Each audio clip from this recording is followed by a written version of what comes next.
Welcome to a journey through the vast, quiet corridors of time. As the modern world fades away, let your mind wander back, across millennia, to a land defined by the relentless, life-giving flow of a single, majestic river.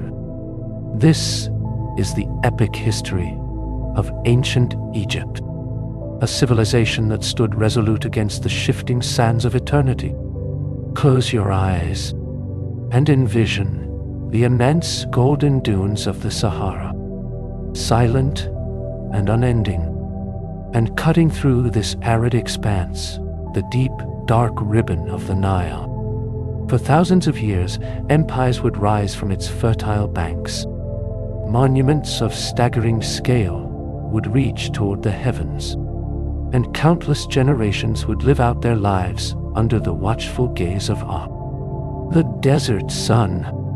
We will trace the slow, monumental passage of time, feeling the quiet endurance of stone, the shifting of borders, and the gradual unfolding of human endeavor.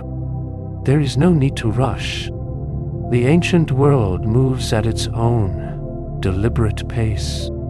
Allow yourself to be carried along this slow, steady current as we explore the quiet facts of a world long past, but never forgotten.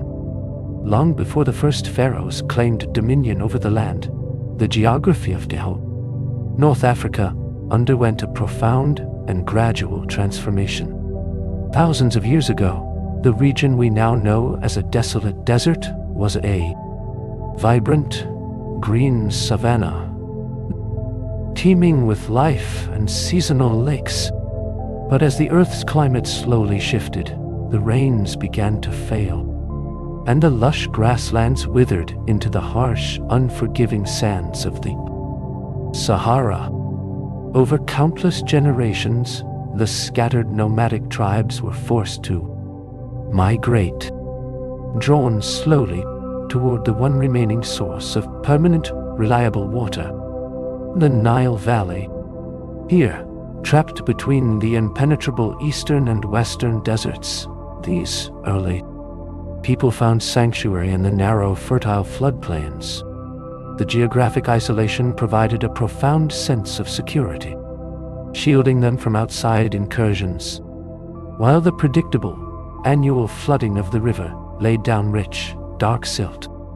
In this quiet, sheltered oasis, the foundation of a remarkable civilization began to take root, as small, fragmented farming communities slowly learned to harness the rhythm of the river, setting the stage for an epic human narrative. As centuries drifted by, these isolated settlements gradually coalesced into two distinct, powerful kingdoms: Upper Egypt in the narrow southern river valley, and Lower Egypt sprawling across the marshy northern delta. The quiet endurance of these separate realms eventually gave way to a monumental shift in history around 3,100 years before the Common Era. It was during this pivotal epoch that a formidable ruler from the south, known as Narmer, embarked on a campaign to bridge the divide. Slowly extending his influence northward, he managed to weave the two lands together into a single, unified nation. This immense achievement was symbolized not by a grand decree, but by the quiet merging of their most sacred icons. Narmer combined the stark white crown of Upper Egypt with the vibrant red crown of Lower Egypt, creating the iconic double crown. This profound act of unification established the first dynasty, beginning a continuous, unbroken chain of pharaonic rule that would endure for over 3 millennia, completely transforming the political landscape of the ancient world. To solidify this newfound fragile unity, a strategic masterstroke was required. To govern a territory that stretched for hundreds of miles along the river, The early kings understood that they could not rule effectively from the distant, southern reaches of their homeland, and so a new magnificent capital was quietly established at the exact juncture, where the narrow river valley fanned out into the expansive northern delta. This city was known as Memphis, its great white limestone walls rising silently against the lush green backdrop of the surrounding fields. Standing as a powerful symbol of central authority, Memphis became the administrative and cultural heart of the newly forged nation. For centuries, it acted as the pivotal center of gravity for the entire civilization, controlling the vital trade routes that flowed both north to the Mediterranean and south into the heart of Africa. The quiet, administrative halls of Memphis directed the gathering of resources and the distribution of grain, anchoring the early state and ensuring the smooth, continuous functioning of the Egyptian kingdom. The relentless passage of time eventually ushered in the era known as the Old Kingdom, a period characterized by immense ambition and a profound leap forward in monumental architecture.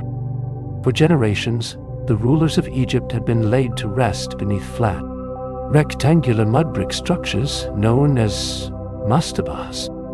But during the reign of King Djoser, an extraordinary architect named Imhotep envisioned something entirely unprecedented, quietly observing the flat desert horizon of Saqqara.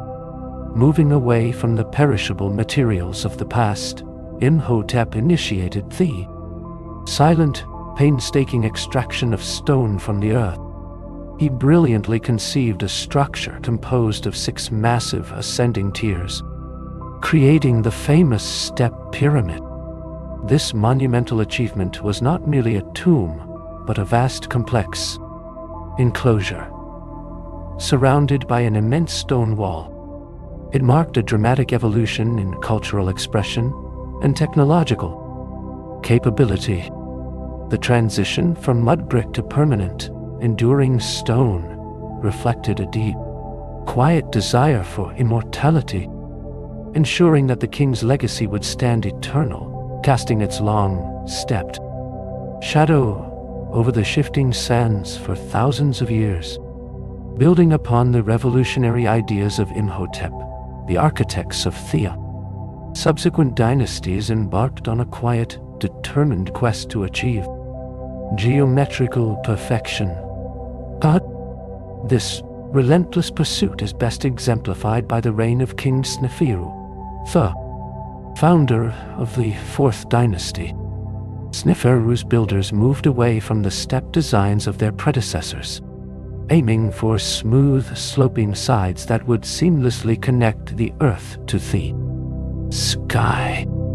Their early attempts were marked by monumental trial and error, such as the bent pyramid at Dashur, where the angle of the massive stone blocks had to be abruptly changed midway, creating its distinct, uniquely sloped-up profile. Undeterred by this structural compromise, Sneferu quietly commanded the construction of yet another monument just a short distance away.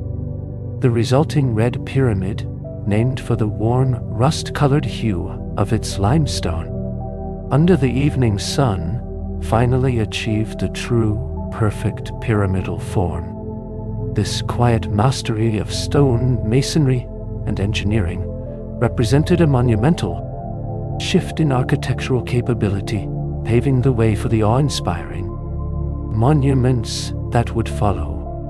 The culmination of this architectural evolution was quietly and majestically realized on the rocky plateau of Giza under the watchful command of Sneferu's son, Khufu. Here, the ancient builders undertook a project of such staggering scale that it would remain the tallest man-made structure on Earth for nearly 4 millennia.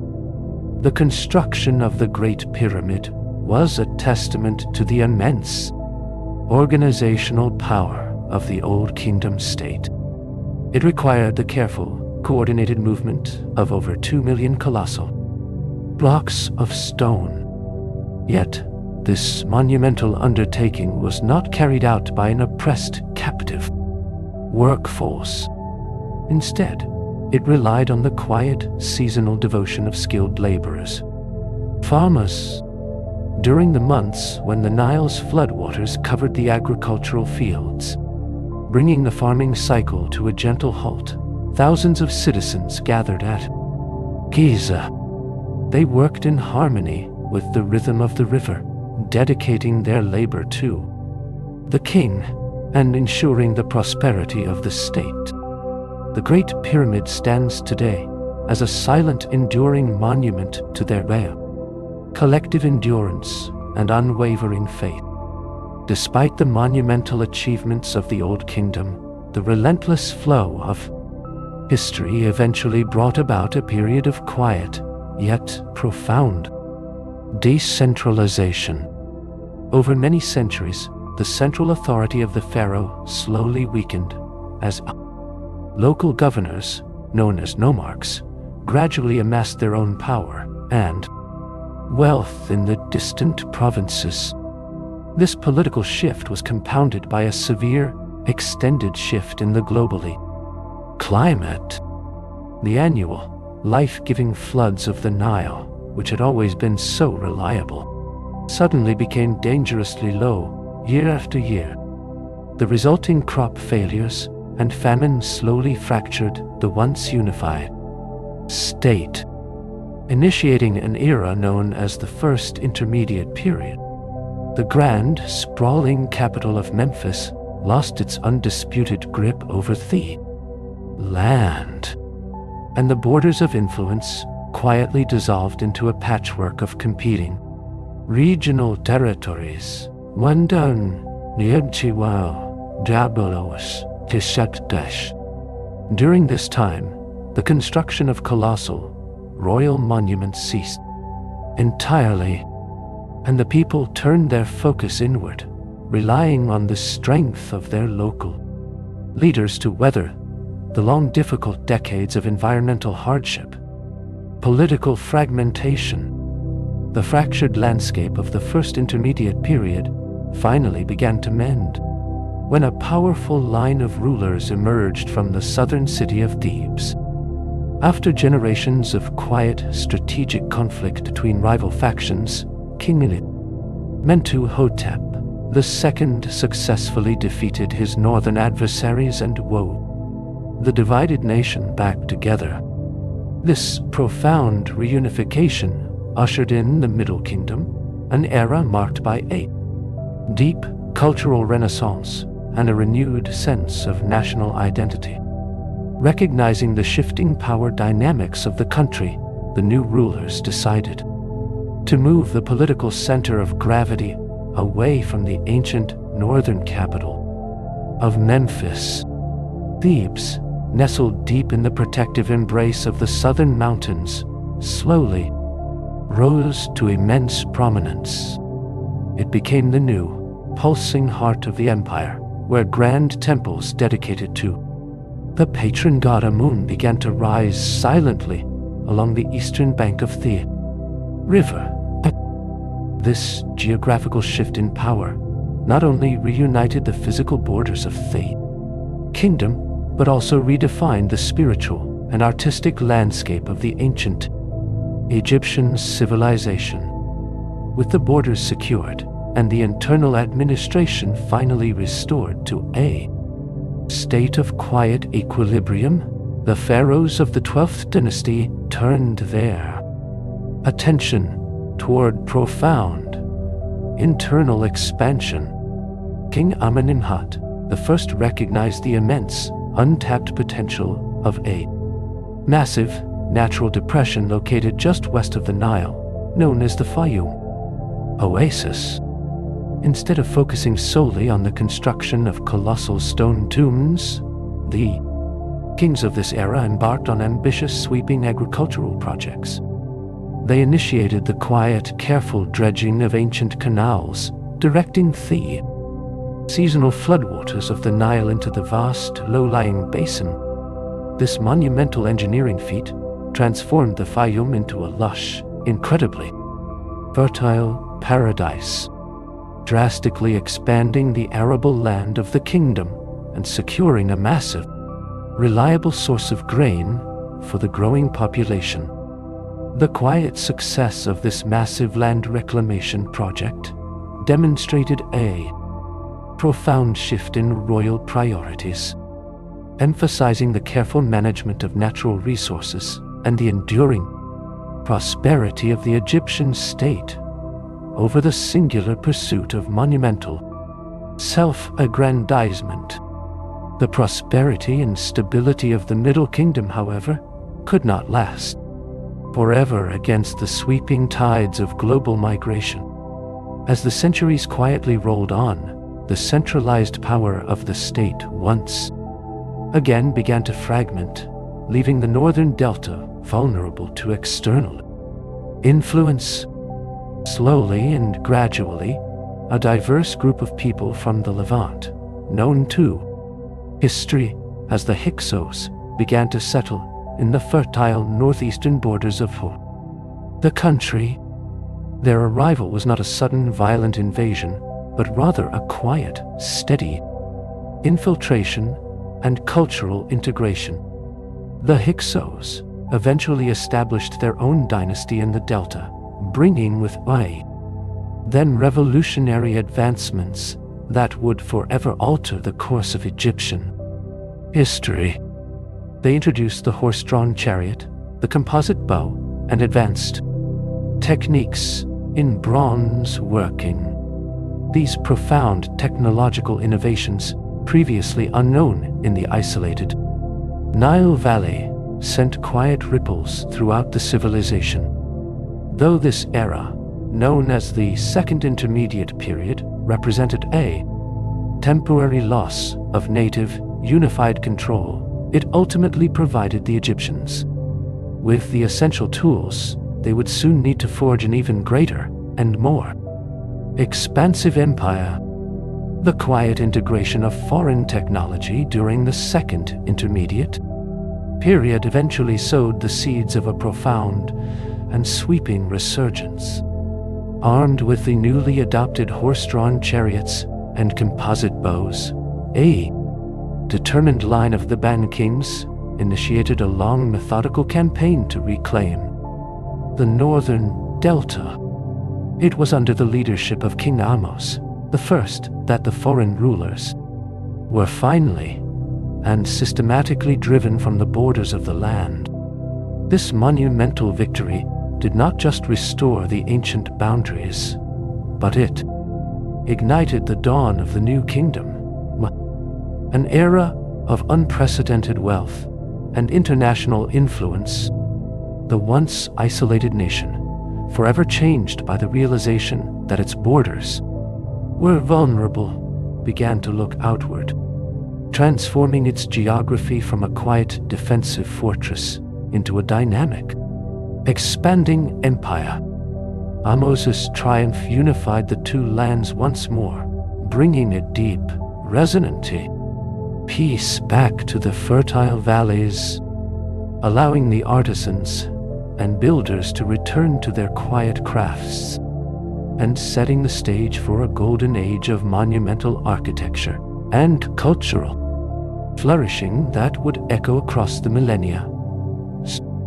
As the new kingdom flourished, the rulers of this golden age looked back at the colossal, silent pyramids of their ancestors and recognized a profound vulnerability.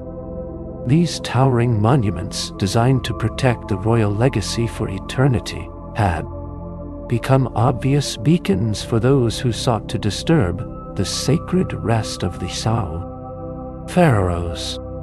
In a quiet but dramatic shift in architectural philosophy, the kings abandoned the practice of building monumental tombs that reached toward the sky.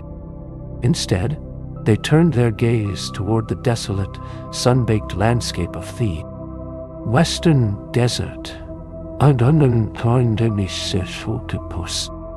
deep within the rugged, isolating canyons behind the cliffs of Thebes, they discovered a hidden natural depression. This silent, remote wadi, watched over by a natural pyramid-shaped peak, would become known as the Valley of the Kings.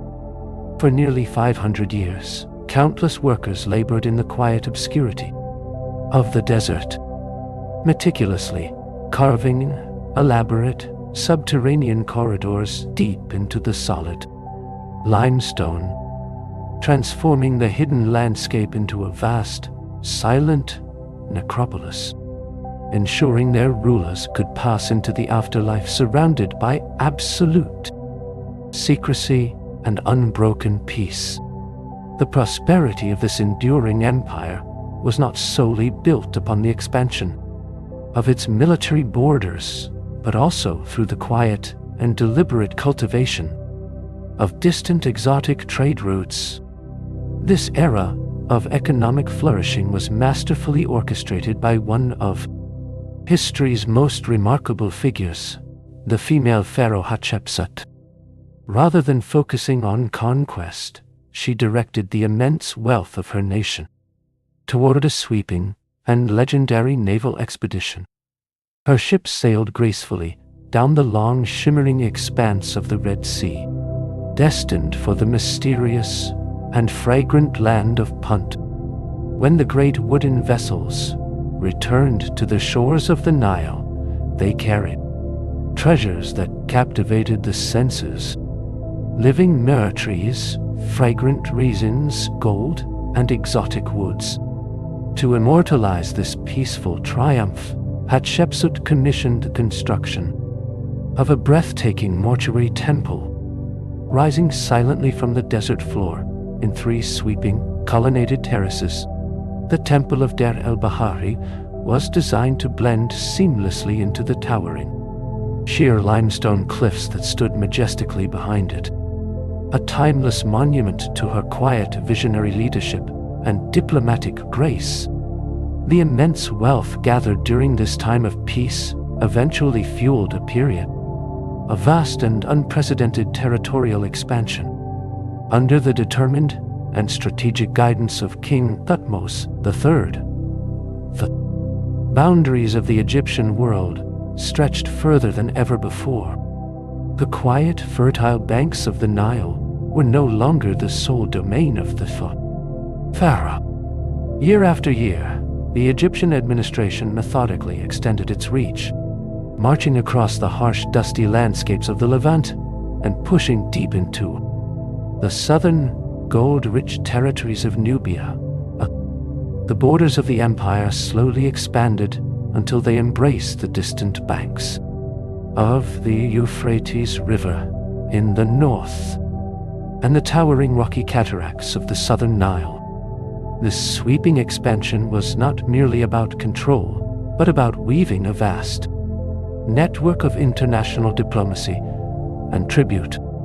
The silent, administrative halls of Thebes overflowed with the diverse riches of the ancient world, transforming the isolated kingdom into a cosmopolitan superpower, its influence quietly radiating outward and shaping the political landscape of the entire Near East for generations. This era of sweeping territorial dominance eventually settled into a long, profound period of international tranquility and staggering opulence. During the reign of Amenhotep III, the vast borders of the empire were entirely secure, and the nation basked in the gentle, golden light of uninterrupted peace. The wealth flowing into the country from its distant provinces was almost unimaginable, and the pharaoh chose to channel this immense prosperity into a quiet, colossal building program that transformed the physical landscape of the entire nation. Massive, elegant temples were constructed from gleaming sandstone, and sweeping, artificial lakes were carefully dug from the earth To guard his vast mortuary complex on the western bank of Thebes, the king ordered the creation of two staggering monumental statues known today as the Colossi of Memnon.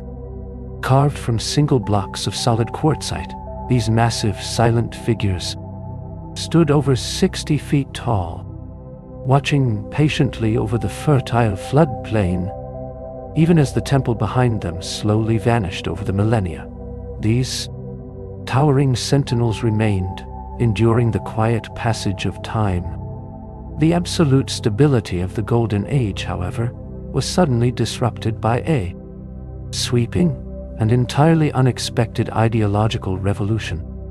A new ruler ascended the throne and quietly, but firmly, began to dismantle the ancient, deeply rooted traditions of his ancestors. Known as Akhenaten, this visionary pharaoh shifted the spiritual focus of the entire nation away from the vast pantheon of traditional gods. Instead, he demanded the exclusive worship of a single unifying deity, the Aten, the quiet, life-giving disk of the sun. To solidify this radical departure from the past, Akhenaten abandoned the ancient, powerful capital of Thebes and led his followers into an empty, desolate stretch of the Middle Desert.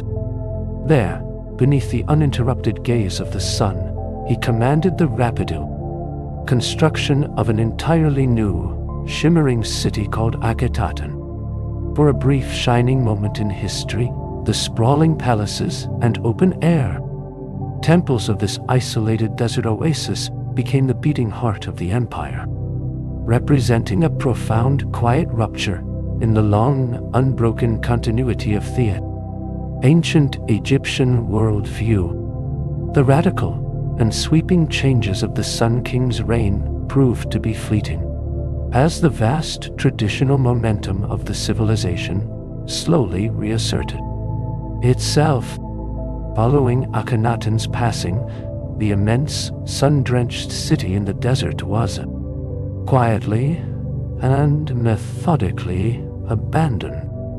Its magnificent, open-air temples left to the encroaching, silent sands. The monumental task of healing the fractured nation fell to a very young and seemingly unassuming ruler, King Tutankhamun. Under the guidance of traditional advisors, the young pharaoh initiated a slow, deliberate restoration of the ancient ways. The capital was quietly moved back to the traditional center of Memphis, while the spiritual authority of Thebes was firmly reinstated. The old gods, who had been banished to the shadows, were gently welcomed back into the grand pillared halls of their ancient sanctuaries. While Tutankhamun's reign was brief and his political impact modest, this quiet period of restoration successfully repaired the deep ideological rift, ensuring the survival of the ancient culture and allowing the sweeping, continuous river of Egyptian history to return to its familiar, enduring course. With the traditional foundations of the empire fully restored, the civilization entered a phase of unparalleled monumental grandeur. This era was dominated by the immense enduring presence of Ramesses II, a pharaoh whose reign stretched across an astonishing 67 years. The sheer longevity of his rule provided a deep, unwavering stability, allowing him to embark on a vast, quiet campaign to etch his legacy into the very bedrock of the earth. Across the length and breadth of the kingdom, colossal statues and towering, inscribed obelisks were raised into the sky. But his most breathtaking achievement was carved deep into the living mountainside at the remote, southern border of Nubia. At Abu Simbel, 4 staggering, colossal, seated figures of the king were meticulously sculpted directly out of the sheer sandstone cliff face. Gazing silently across the long, slow waters of the Nile, This magnificent temple was designed with perfect astronomical precision. Twice a year, the gentle rays of the rising sun would pierce the dark sanctuary, quietly illuminating the enduring face of the pharaoh for eternity. Even the most monumental of empires, however, cannot stand forever against the vast, shifting currents of global change. As the new kingdom slowly aged, a sweeping, mysterious collapse began to unfold. Across the entire Mediterranean world, the intricate networks of international trade and diplomacy, which had sustained the region for centuries, quietly fractured. A massive, unprecedented migration of displaced populations, known to history only as the Sea Peoples, began to sweep toward the borders of the Egyptian state. Driven by famine and shifting climates in their distant homelands, they arrived not as a single organized army, but as a relentless, desperate tide of humanity. The pharaohs of the 20th dynasty managed to defend the fertile shores of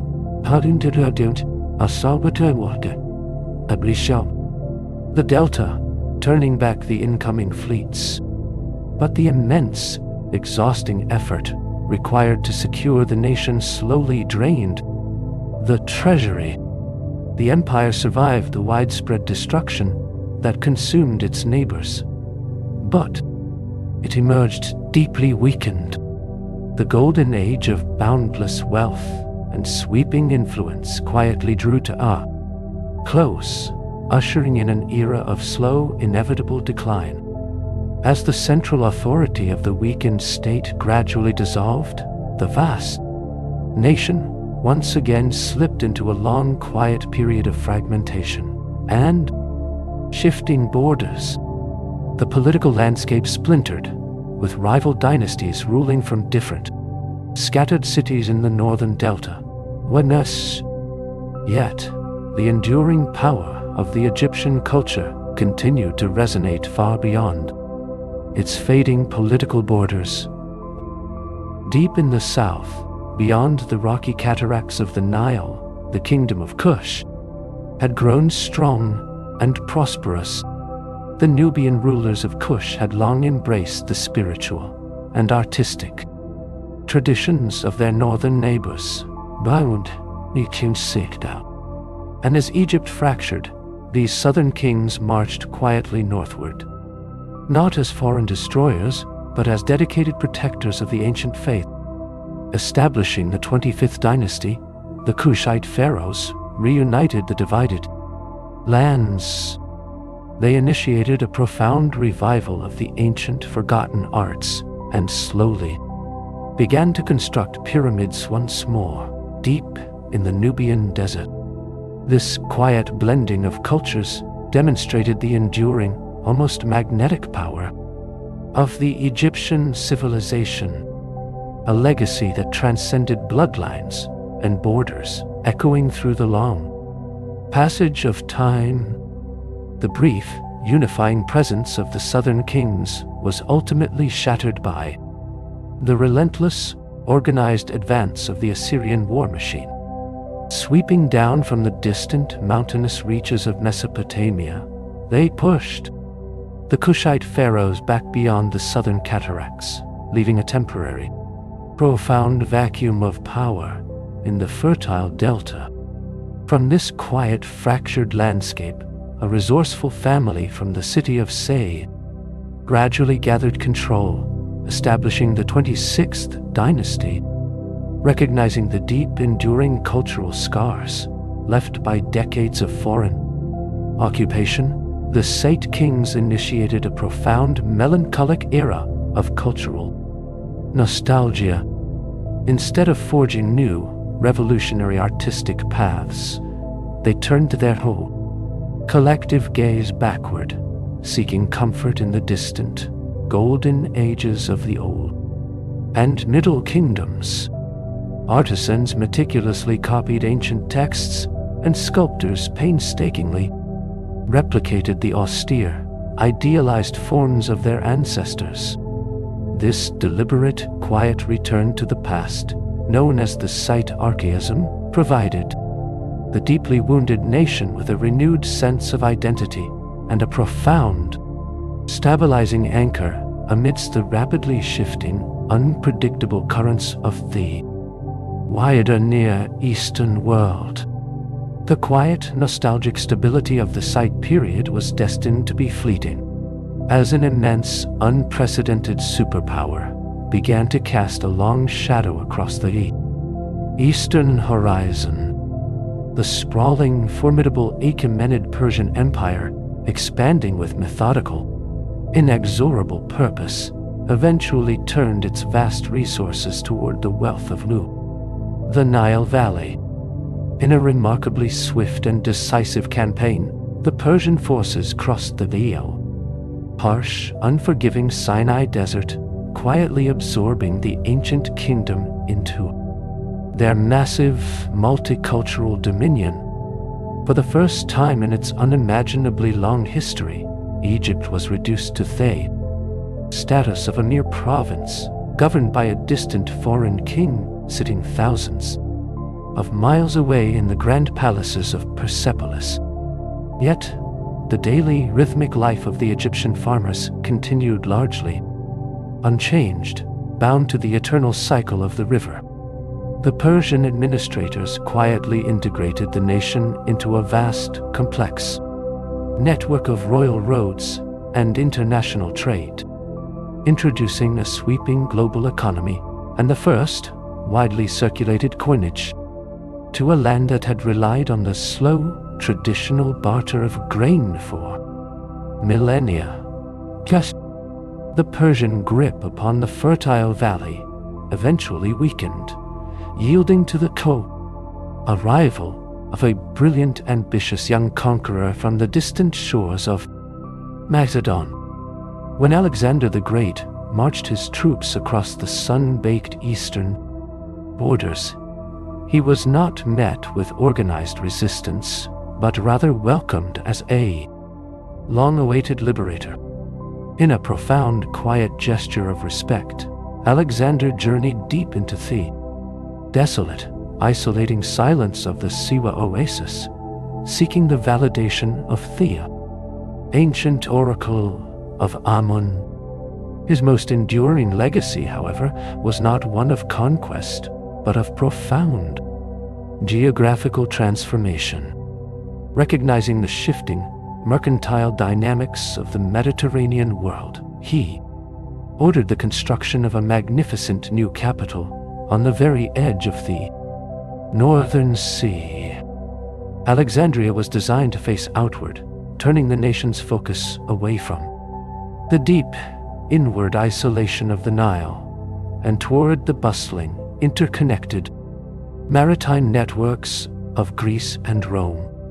This quiet, monumental shift in geography would forever alter the economic, cultural trajectory of the ancient civilization, opening its ancient doors to the wider, waiting world. Following the sudden, unexpected passing of the great Macedonian conqueror, his vast, sprawling empire fractured, and his most trusted general, Ptolemy, quietly secured control over the wealthy Egyptian province. This decisive strategic maneuver established the Ptolemaic dynasty, a long, unbroken line of Greek-speaking monarchs who would rule from the gleaming coastal palaces of Alexandria for 3 centuries. Despite their foreign origins, these new rulers deeply understood the immense, enduring power of the ancient Egyptian religion and culture. To legitimize their authority in the eyes of the native population, they embarked on a quiet, brilliant campaign of cultural synthesis. They presented themselves to the people not as conquering outsiders, but as traditional divine pharaohs, participating in ancient, complex temple rituals and financing the construction of massive traditional monuments across the land.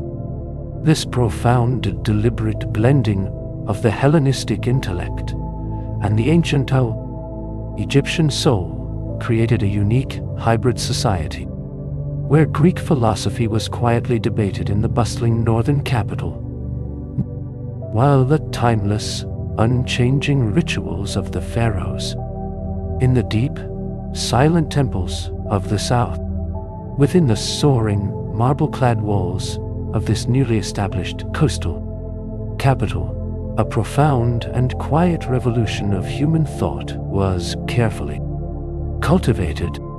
The Ptolemaic kings, driven by an immense, unquenchable thirst for universal knowledge, envisioned a colossal repository that would house the accumulated wisdom of the entire known world. This staggering ambition gave rise to the legendary Great Library of Alexandria. Ships arriving in the busy, sheltered harbor were methodically searched, not for contraband, but for scrolls, which were promptly confiscated, meticulously copied by silent scribes, and Amenhotep added to the ever-expanding archives. For centuries, this magnificent institution acted as an intellectual lighthouse, drawing the most brilliant minds from across the Mediterranean. Here, in the quiet, shaded courtyards, mathematicians mapped the circumference of the earth, physicians charted the complex pathways of the human body, and ancient texts from countless disparate cultures were translated and preserved. The library became a quiet, enduring testament to the boundless capacity of the human mind, elevating the new capital into the undisputed, luminous center of ancient intellectual pursuit. As the Greek-speaking administration extended its complex bureaucratic reach over the vast ancient landscape, the necessity for clear, unified communication became increasingly vital to ensure that royal decrees were understood by both the ruling elite and the traditional native priesthood. Important edicts were carefully carved into monumental stelae in multiple, distinct scripts. One such decree, issued during the quiet, unremarkable reign of King Ptolemy V, was meticulously inscribed onto a heavy, dark slab of granodiorite. The text celebrated a series of royal concessions to the temples and was recorded in 3 separate parallel bands: Classical Greek, the everyday demotic script of the people, and the sacred, ancient hieroglyphs. This quiet, administrative artifact, created merely to solidify political harmony, would eventually be lost beneath the shifting sands of the Delta for 2 millennia. Yet, its creation was a profound, silent gift to the future, becoming the legendary Rosetta Stone, the solitary, essential key that would one day allow modern scholars to finally unlock the beautiful, forgotten language of the pharaohs. While the political and economic epicenter of the nation shifted inexorably toward the northern sea, the ancient, deeply held spiritual beliefs regarding eternity underwent a slow, profound transformation. In the distant, fading eras of the Old Kingdom, the promise of a glorious afterlife was largely restricted to the divine figure of the king and his immediate, elite circle. However, as the centuries quietly unfolded, the sacred rituals of preservation and resurrection gradually became accessible to a much broader segment of society. The intricate, painstaking process of mummification, once an exclusive royal privilege, was slowly democratized, allowing prosperous merchants and local officials to ensure their own safe passage into the next world. Accompanying this shift was the widespread proliferation of the Book of the Dead. Not a single bound volume, but a personalized collection of magical spells and quiet incantations written on papyrus scrolls. Placed gently within the tomb, these customized guides provided the deceased with the necessary knowledge to navigate the perilous, shadowy trials of the underworld, offering the comforting promise of eternal peace to all who could afford its quiet preparation. Even as the culture of the wider world began to slowly infiltrate the northern delta, the deep traditional heart of the Southern Valley remained fiercely devoted to the ancient gods. Recognizing the importance of this spiritual bedrock, the Ptolemaic kings financed the construction of some of the most massive and perfectly preserved religious monuments in all of Egyptian history. Rising majestically from the flat, fertile floodplain, the Temple of Edfu stands as a breathtaking testament to this architectural continuity. Dedicated to the falcon-headed god Horus, its construction was not a swift, singular event, but a quiet, deeply measured endeavor that spanned nearly 2 centuries. Its towering, immense sandstone pylons and deep-shadowed courtyards were designed in strict, unwavering adherence to ancient, established proportions. The walls were meticulously carved with thousands of intricate, silent hieroglyphs, recording the ancient myths and complex rituals of the priesthood in exhaustive detail. Edfu represents a profound, quiet defiance against the changing tides of history, a magnificent, enduring fortress of tradition holding fast against the slow, inevitable erosion of the ancient ways. Despite the colossal, towering majesty of these newly constructed southern temples, the profound underlying reality of the nation was slowly and irreversibly shifting. The ancient, deeply rooted priesthoods, which had served as the spiritual and economic backbone of the civilization for thousands of years, were quietly beginning to lose their immense influence. As the vibrant, bustling economy of the Ptolemaic era increasingly centered around the Greek-speaking coastal metropolis of Alexandria, the vast inland estates that had traditionally funded the massive temples slowly began to diminish. The complex traditional knowledge of the hieroglyphic script, once the cornerstone of administrative power, gradually became an esoteric, isolated pursuit practiced only by a shrinking number of dedicated priests in the deepest, most shadowed sanctuaries. This slow, quiet decline was not marked by sudden destruction or violent upheaval, but by a gentle, steady receding of the cultural tide. The ancient temples, once the pulsing, vital centers of community life, slowly transformed into quiet, isolated repositories of a fading, majestic past, quietly waiting for the encroaching embrace of the desert sands.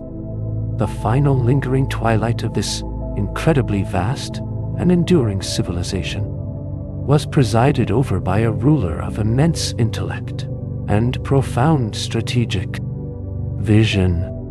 Cleopatra VII, the last active monarch of the Ptolemaic line, desperately sought to preserve the independence of her ancient kingdom against the relentless, expanding shadow of the Roman Republic.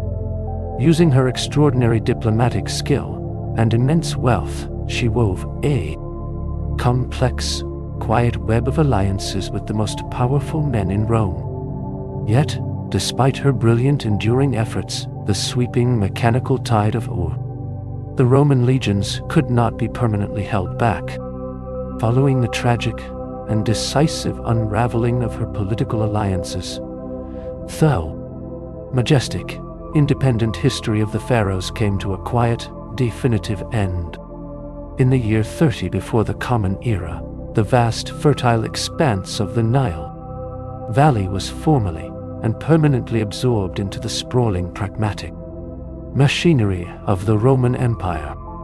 The land of the pharaohs, which had stood as a beacon of staggering endurance for 3 millennia, quietly transitioned into the vital grain-producing breadbasket of Rome, slipping gracefully into the quiet eternal pages of history. As the sprawling Roman Empire solidified its immense administrative grip upon the fertile valley, the ancient sacred role of the river was quietly and systematically transformed. For thousands of years, the annual, predictable inundation of the Nile had been celebrated as a divine miraculous gift, deeply intertwined with the spiritual rhythm of the pharaohs. But under the pragmatic, calculating gaze of Rome, it became the foundation of a vast, highly efficient agricultural machine. The sprawling, sun-drenched fields of the delta and the narrow, green ribbon of the southern valley were meticulously organized to produce staggering, unprecedented quantities of grain. Huge, heavily laden merchant fleets would gather in the bustling, sheltered northern harbor of Alexandria, waiting patiently for the shifting trade winds to carry the life-sustaining harvest across the vast expanse of the Mediterranean Sea.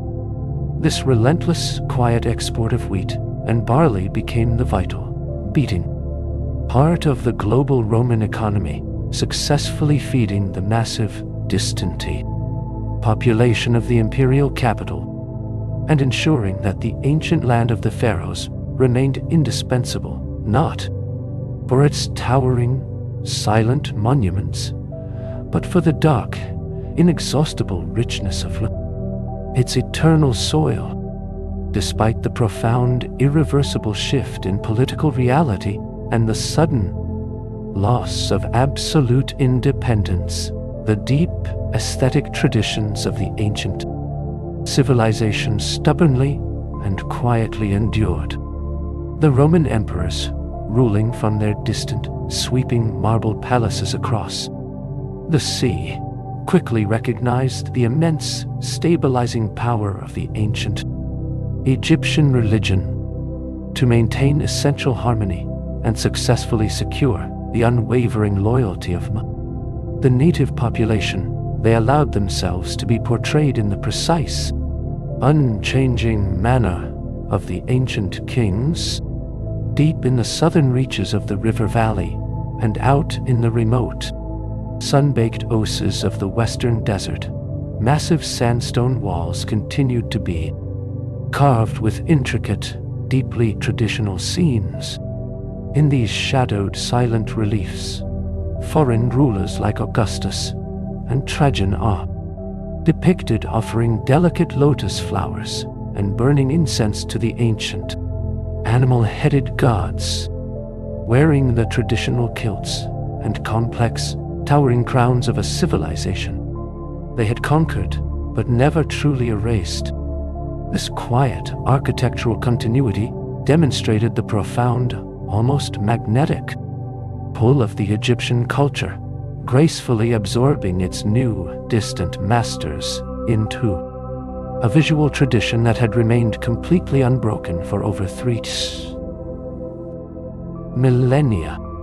As the slow centuries steadily drifted onward, a profound and quiet spiritual revolution began to slowly take root in the harsh, deeply isolating expanses of the Egyptian geography.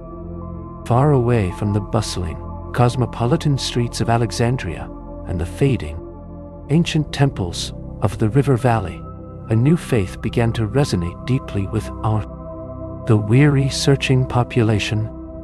Early Christian ascetics, desperately seeking a life of absolute purity and uninterrupted spiritual devotion, withdrew completely into the deep, unforgiving silence of the eastern and western deserts.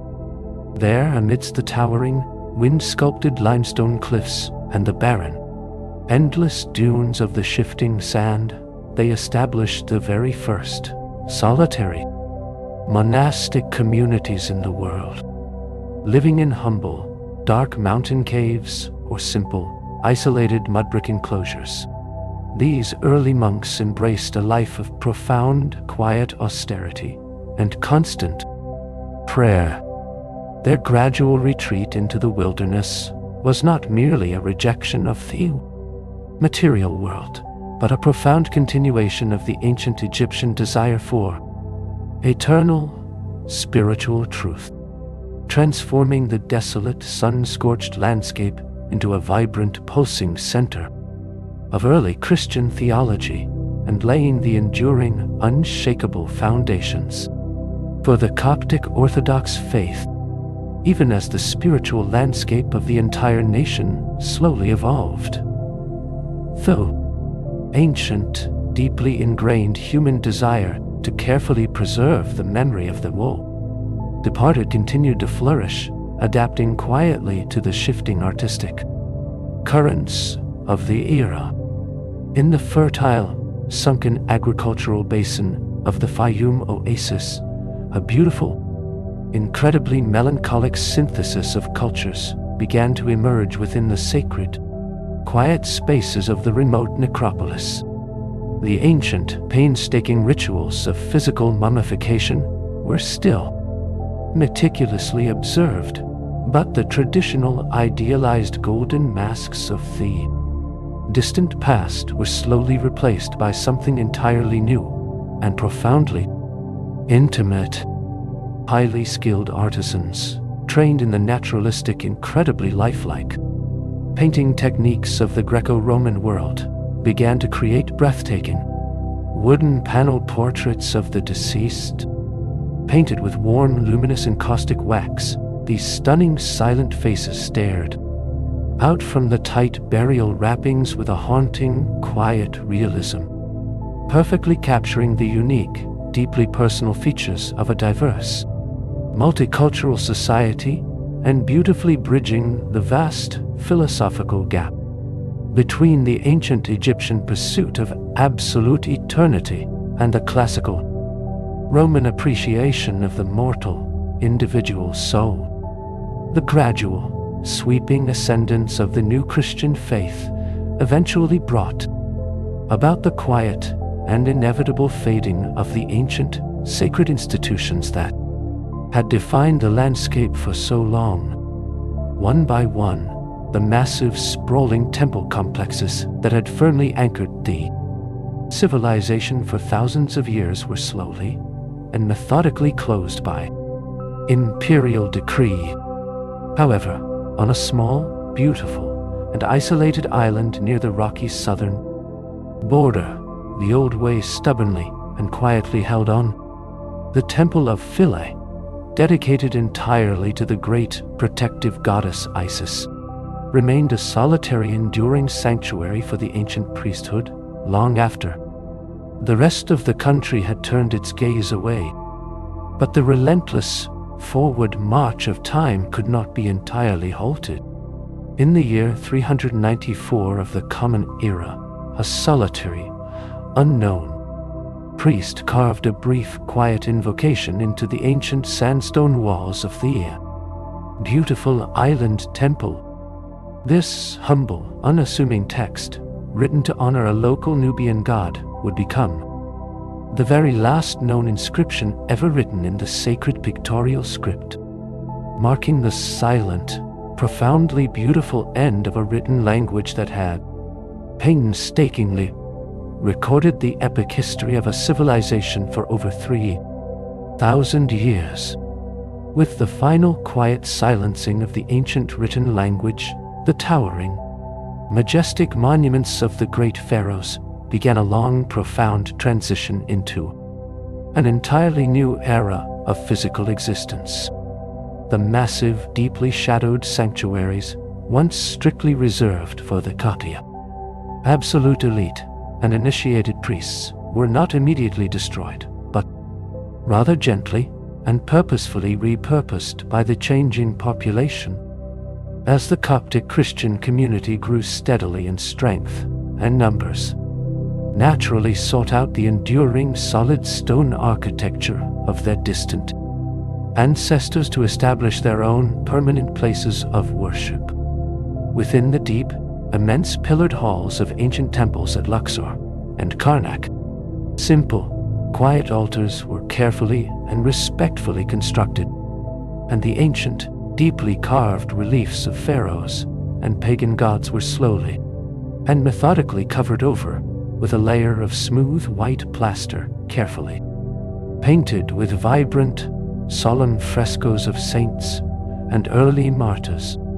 This quiet, deeply practical architectural adaptation allowed the sacred geography of the ancient landscape to remain largely intact, preserving the immense, monumental structures of the past by seamlessly weaving them into the quiet, daily devotion of a profoundly changed and continually evolving society. The sweeping, incredibly unpredictable currents of global history eventually brought yet another profound and permanent transformation to the ancient river valley, arriving gently upon the shifting desert winds of the 7th century. From the deep, vast and sun-baked expanses of the Arabian Peninsula, a newly unified and powerfully motivated cultural force emerged, quietly extending its standing massive reach across the harsh terrain of the Sinai Desert. The arrival of the Arab armies in the year 641 was remarkably swift and ultimately resulted in a profound, yet largely peaceful, transition of administrative and political power. This monumental shift introduced an entirely new, beautiful language and a sweeping, unifying faith to the long-enduring narrative of the ancient nation. Slowly and gradually, the melodic, rhythmic cadence of Arabic began to completely replace the ancient, spoken tongues in the bustling, vibrant markets and the quiet, agricultural villages along the river. The ancient, deeply ingrained geographic isolation of the Nile Valley was permanently open to the vast, interconnected, and highly educated world of Islamic scholarship and long-distance trade. New layer of cultural identity over the ancient, unyielding bedrock of the pharaonic past. Recognizing the deep strategic and fundamental geographical realities of their newly acquired, wealthy province, the early Arab commanders made a profound and quiet decision that perfectly echoed the ancient wisdom of the very first pharaohs. Rather than maintaining the political center of gravity in the grand coastal city of Alexandria, which looked outward toward the maritime networks of the Mediterranean, they turned their collective gaze back toward the deep, ancient heart of the country itself, near the very apex of the fertile, sprawling delta, precisely where the ancient, gleaming white walls of Memphis had once stood millennia before. They've established a new, relatively modest garrison city known as Fustat. This quiet, highly strategic relocation successfully shifted the administrative focus away from the unpredictable sea and firmly back toward the eternal, life-giving rhythm of the deep river.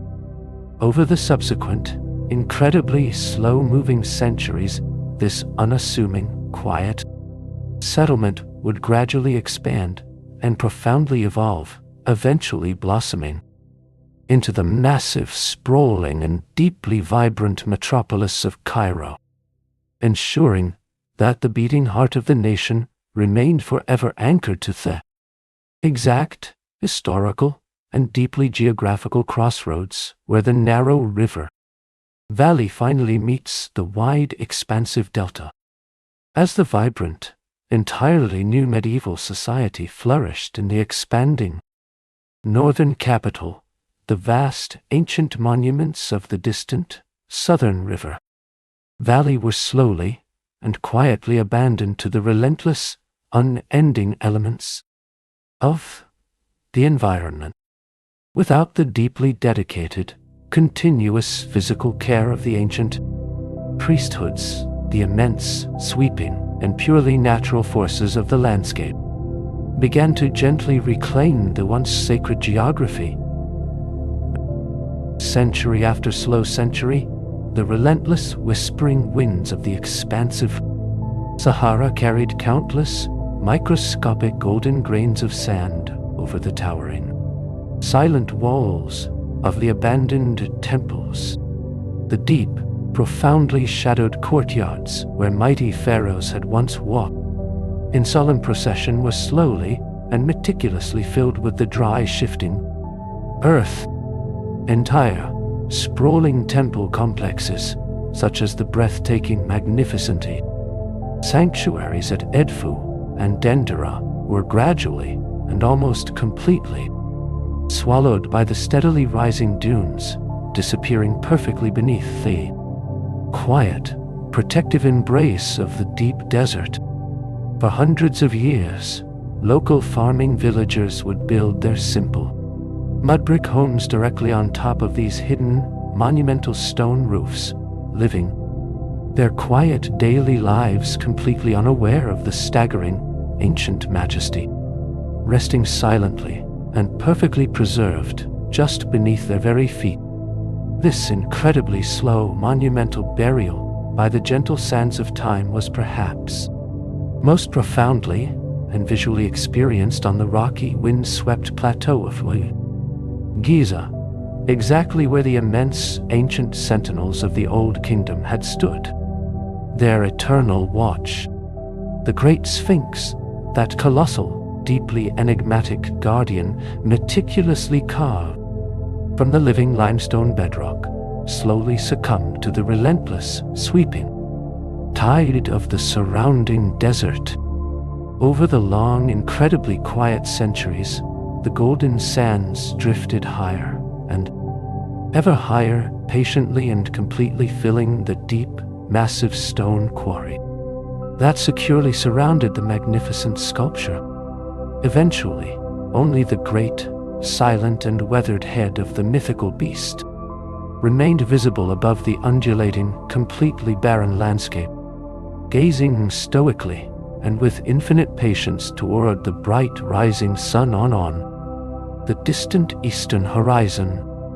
For countless generations of weary travelers and wandering desert nomads, this solitary, protruding stone face became a quiet, enduring, and deeply profound symbol of the unfathomable mysteries of a completely lost and forgotten age, waiting silently through the long, dark passage of medieval history for a distant, future era when the ancient, whispering sands would finally be cleared away and the epic, true scale of the Egyptian civilization would be miraculously revealed once more. As the quiet centuries steadily rolled on, the modest, dusty garrison settlement of Fustat slowly and deliberately evolved, shifting gently northward to become the foundational bedrock of an entirely new, deeply magnificent, walled city.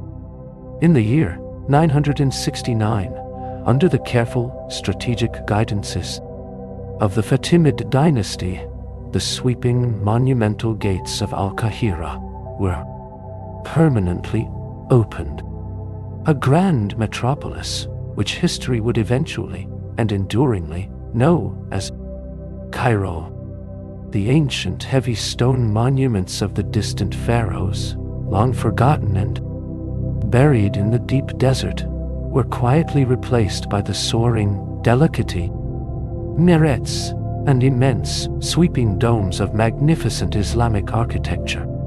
This new, vibrant center of regional power was meticulously designed to reflect the immense, unparalleled intellectual wealth of the era, gently housing grand, tranquil institutions of learning like the Al-Azhar University, where dedicated scholars from across the entire known world would gather in deeply shaded, quiet courtyards.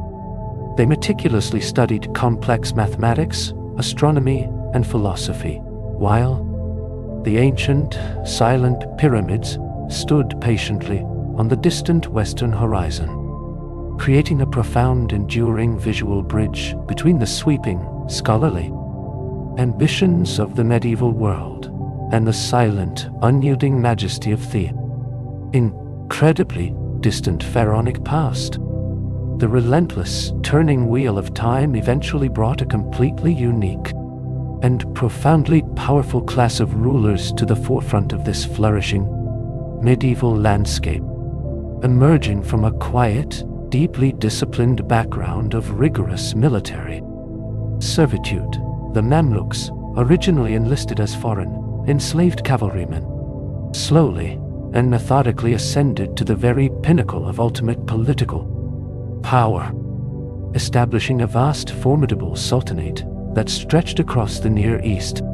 They firmly transformed the sweeping, crowded streets of Cairo into the cool, undisputed, luminous center of the wider Islamic world. Their long, complex reign was characterized not merely by unyielding martial prowess, but by an immense, quiet devotion to staggering architectural patronage. Across the bustling ancient city, magnificent, soaring stone complexes were painstakingly and lovingly raised into the sky, seamlessly combining deeply tranquil mosques, vast, charitable hospitals, quiet, contemplative mausoleums for their fallen leaders. These breathtaking structures, adorned with impossibly intricate geometric carvings and deeply colored, softly glowing stained glass, stood as profound, silent testaments to a society that had completely and utterly redefined itself, weaving a rich, vibrant new tapestry of enduring culture directly over the deeply buried ancient layers of the long-lost Egyptian antiquity. Despite the monumental, sweeping achievements of the Mamluk sultans, the vast, ever-shifting geopolitical currents of the wider world once again dictated a profound, quiet transformation in the destiny of the nation. In the early years of the 16th century, the immense, expanding shadow of the Ottoman Empire reached across the eastern deserts, gently but firmly, absorbing the ancient, wealthy land into its incredibly vast, multi-continental dominion. The grand, vibrant city of Cairo, which had proudly stood as the sovereign, beating heart of an independent empire, was quietly reduced to the status of a distant, highly valued provincial capital, governed by appointed viceroys, reporting to the distant, sprawling courts of Istanbul. The rhythmic, daily life of the Egyptian people returned to a deeply familiar, ancient pattern. The quiet, enduring focus of the nation shifted away from expansive international dominance and settled firmly back upon the incredibly fertile, life-giving soil of the river valley. For centuries, the gentle, unyielding agricultural cycles quietly sustained the distant, imperial centers of power, proving once again that the true, enduring wealth of this ancient land resided not in transient political borders, but in the timeless, muddy banks of the eternal Nile. The long, quiet isolation of the Ottoman period was eventually, and suddenly, broken by the arrival of a massive, unprecedented fleet upon the shimmering waters of the Mediterranean coast. In the twilight of the 18th century, a young, intensely ambitious French general named Napoleon Bonaparte marched his forces onto the sun-baked sands of Alexandria. Yet, this profound historic expedition was completely unlike the countless military campaigns that had swept across the ancient landscape in the millennia before. Alongside the sweeping regiments of heavily armed soldiers, Napoleon brought a quiet, dedicated army of hundreds of brilliant scholars, artists, and meticulously trained scientists.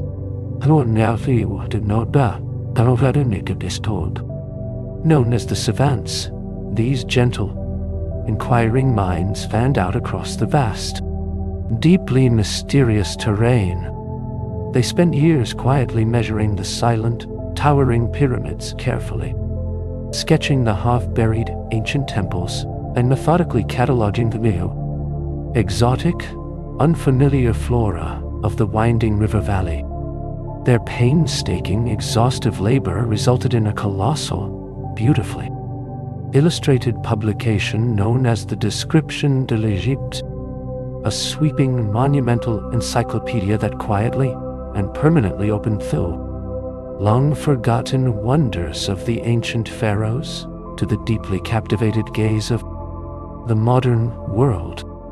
Amidst the sweeping, often chaotic movements of this vast military expedition, a single, remarkably quiet discovery was made that would profoundly alter our understanding of the entire human past. In the small, unassuming coastal town of Rosetta, a group of tired French soldiers were methodically rebuilding the crumbling defensive walls of an old fort. As they dug into the deep, dark earth, their shovels struck against a heavy, deeply polished slab of black granodiorite. Brushing away the centuries of accumulated dirt, they revealed a smooth surface completely covered in 3 distinct, separate bands of dense, intricate writing. Recognizing the immense, unparalleled significance of this quiet, unassuming artifact, the scholars quickly secured the heavy stone. It bore the exact same administrative decree, written gently in classical Greek, the everyday demotic script, and the long-lost, sacred and completely silent hieroglyphs of the ancient priesthood. Numen.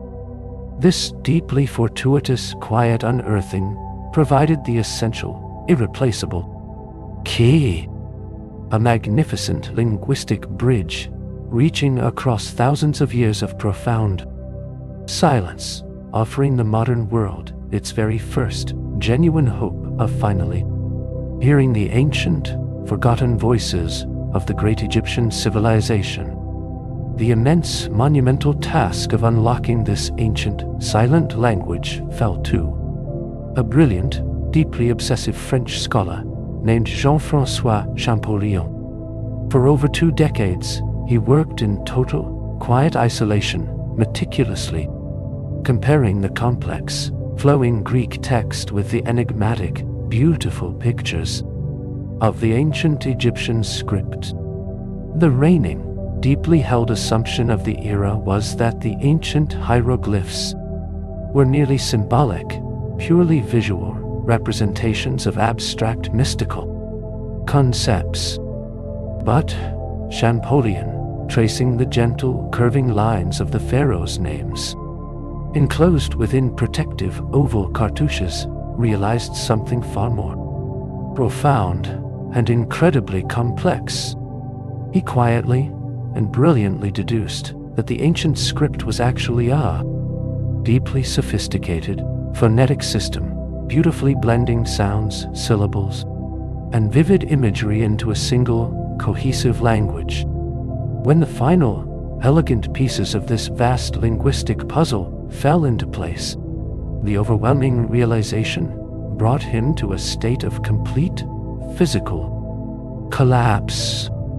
Through his quiet, unrelenting perseverance, the towering, silent monuments of the Nile Valley were finally given back their long-lost voices, allowing the epic, meticulous history of the pharaohs to be read and truly understood once more. With the ancient, sacred language finally decoded, a sweeping, unprecedented wave of curiosity washed over the entire Western world, drawing a new generation of explorers to the deeply silent, sun-scorched valleys of the Nile. This early era of rediscovery was led by incredibly colorful, often deeply unconventional figures who approached the vast buried landscape with a mixture of raw, sweeping ambition and genuine awe.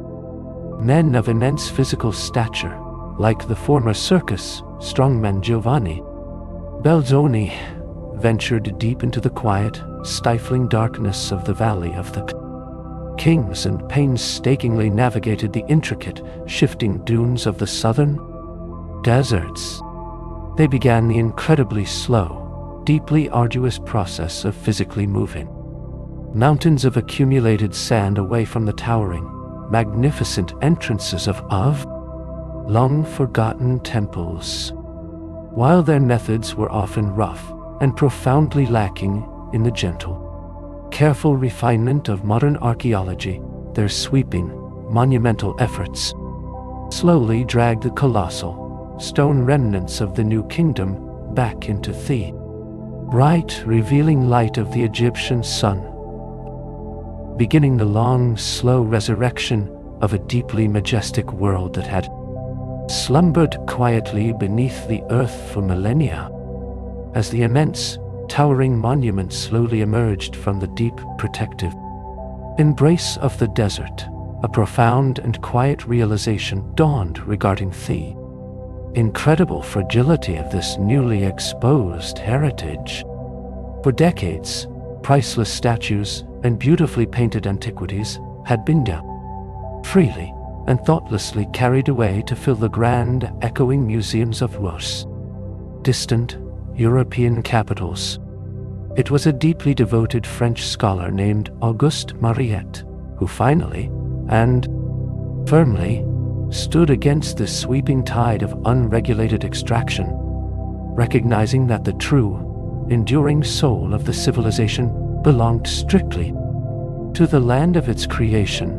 He successfully lobbied the Egyptian government to establish a dedicated national antiquities service. Mariette worked tirelessly and with quiet, unyielding determination to halt the uncontrolled plundering of the ancient sites.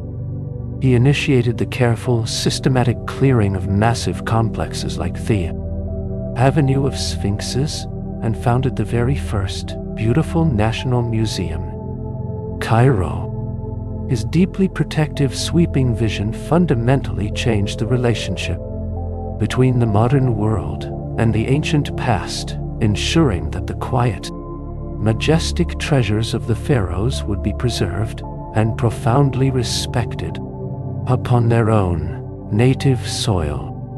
While the ancient, deeply buried past was being slowly and painstakingly uncovered, the physical geography of the nation was simultaneously undergoing a staggering, completely unprecedented modern transformation.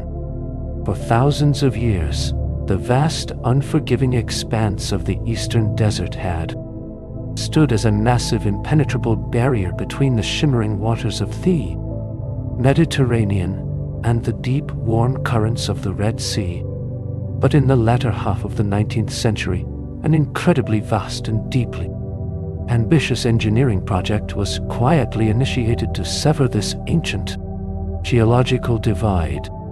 Over a decade of immense sweeping labor, thousands of workers slowly and methodically carved a massive winding channel directly through the harsh, arid sands of the Isthmus of Suez. When the gentle blue waters of the two great seas finally and quietly merged, the entire sweeping map of global maritime trade was permanently, irreversibly redrawn. This profound, monumental trench instantly transformed the ancient, isolated nation back into the vital, beating crossroads of the entire world, echoing the sweeping, international dominance it had so effortlessly commanded during the golden, distant ages of the great pharaohs.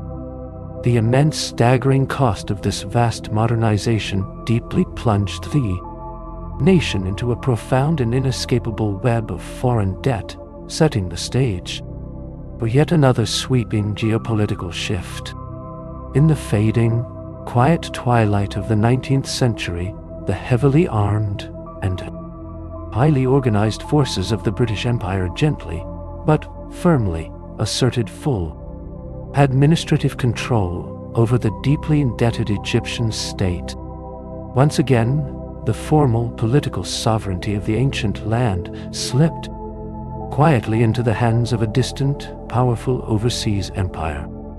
Yet, far beneath the sweeping, complex political maneuverings of the foreign administrators in Cairo, the deep, fundamental rhythm of the country remained incredibly and beautifully unchanged.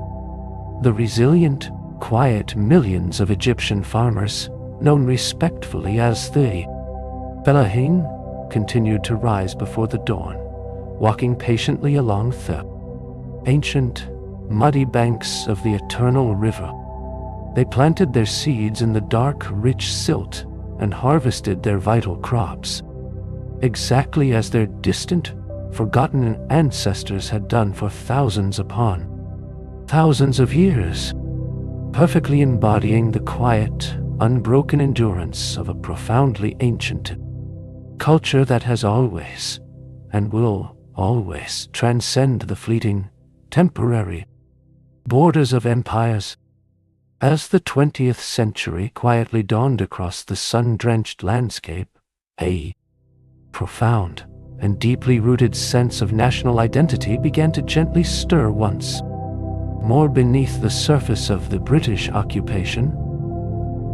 The vast, interconnected network of agricultural villages and the bustling, narrow alleys of Cairo quietly resonated with a shared, enduring memory of how ancient sovereignty. This deep collective resilience eventually culminated in the peaceful, yet powerful, and sweeping movements of the 1919 revolution. It was not a sudden chaotic upheaval, but a slow, undeniable rising of the Hiwi Egyptian voice, perfectly echoing the timeless, unstoppable currents of the river itself. Men and women, from wealthy, educated merchants to the humble, resilient Fellahin, stood united in quiet defiance, demanding the permanent return of their absolute independence. Their steadfast, unwavering determination demonstrated that the enduring, ancient soul of the civilization could not be permanently claimed or silenced by any distant foreign power. This quiet evolution of thought deeply reshaped the cultural landscape, laying the essential philosophical groundwork for the modern nation to finally and decisively step out from the long, imposing shadow of global imperial rule. While the modern political landscape slowly and deliberately shifted, remote, sun-baked canyons of the western desert held tightly to their remaining, deeply buried secrets. For years, an immensely patient and meticulously dedicated archaeologist named Howard Carter had been quietly and systematically searching the desolate, rocky floor of the Valley of the Kings, where countless others saw only empty, exhausted trenches of gravel. Carter perceived the faint, almost imperceptible whispers of a completely untouched royal tomb. His quiet, methodical excavation involved the slow, painstaking removal of thousands of tons of shifting limestone rubble, working endlessly beneath the intense, unyielding gaze of the desert sun. The immense weight of time pressed down upon the silent excavations. The long, deeply arduous seasons passed in profound, frustrating silence, funded by the gradually waning but hopeful patronage of his supporters. Yet, Carter's deep, unwavering conviction kept his small, highly dedicated team moving the ancient earth Basket by Quiet Basket, perfectly illustrating the incredible, deeply human obsession with reaching across the vast, silent expanse of millennia to gently and respectfully touch the forgotten, magnificent world of the ancient pharaohs. This quiet, relentless dedication was finally and miraculously rewarded in the fading autumn months of 1922. Beneath the deeply shaded, ancient foundations of a long-forgotten workers' camp, Carter's team gently uncovered a completely hidden, descending flight of stone stairs. Carefully clearing the long, dark corridor of ancient debris, they finally stood before a sealed, heavy stone doorway, untouched by the sweeping currents of history for over 3 millennia. The silent air inside the chamber had remained completely undisturbed for millennia.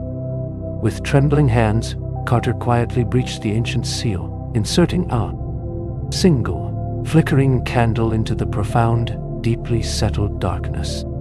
As his eyes slowly adjusted to the quiet gloom, the stunning, unimaginable wealth of the new kingdom slowly materialized from the shadows. Strange gilded animals, beautifully carved wooden chariots, enduring glint of pure gold everywhere. The discovery of King Tutankhamun's intact resting place was a quiet, deeply intimate moment of revelation that instantly captivated the entire globe, offering an incredibly rare, perfectly preserved window into the staggering, majestic artistry and the profound spiritual devotion of a civilization frozen beautifully in time. In a deeply poetic and completely unscripted alignment of historical fate, monumental unearthing of the ancient past occurred at the exact precise moment the modern nation was fundamentally reborn. In that very same year, the long imposing political authority of the British Protectorate was quietly and formally dissolved, officially returning sovereign power to the Egyptian people. After centuries of being governed by distant foreign empires, the deeply resilient nation established an independent and robust constitutional monarchy. The newly established government worked quietly to modernize the vast ancient infrastructure. The bustling, vibrant streets of Cairo celebrated this quiet, monumental triumph as the timeless, ancient land finally reclaimed its rightful, autonomous place upon the modern, shifting global stage. This profound, deliberate return to self-governance deeply echoed the sweeping, unifying achievements of the very first pharaohs who had bound the fertile valley together millennia before. Soon. It represented a profound, quiet awakening, seamlessly merging the immense, staggering weight of the nation's unparalleled historical legacy with the hopeful, deeply determined aspirations of a new, rapidly modernizing society, eager to forge its own, enduring destiny along the eternal banks of the majestic river. As the newly independent nation began to quietly and purposefully navigate the complexities of the 20th century, the fundamental, ancient relationship with the river itself underwent a profound, mechanical transformation. For countless generations, the Egyptian civilization had lived in quiet, absolute harmony with the natural, unpredictable cycles of the annual inundation. But as the population steadily grew, the deeply pressing need to carefully control the rushing waters became absolutely paramount. At the rocky southern cataracts near Aswan, a massive sweeping engineering project was quietly completed to construct the very first monumental masonry dam. The ancient muddy banks of the Nile were permanently and deeply transformed by this endeavor. This incredible sprawling barrier of granite and steel allowed the modern state to gently and systematically regulate the flow of the life-giving water, ensuring that the deeply fertile sun-drenched fields of the long river valley could be consistently and reliably irrigated throughout the entire dry year. This quiet, monumental mastery over the ancient floodwaters represented a profound, irreversible shift in the physical geography of the nation, marking the definitive, deeply pragmatic end of a natural cycle that had defined the culture since the dawn of time. The sweeping, relentless demands of a rapidly industrializing nation eventually required an even more staggering and absolute dominance over the ancient environment. In the mid-20th century, the Egyptian government initiated the incredibly vast and deeply ambitious construction of the Aswan High Dam.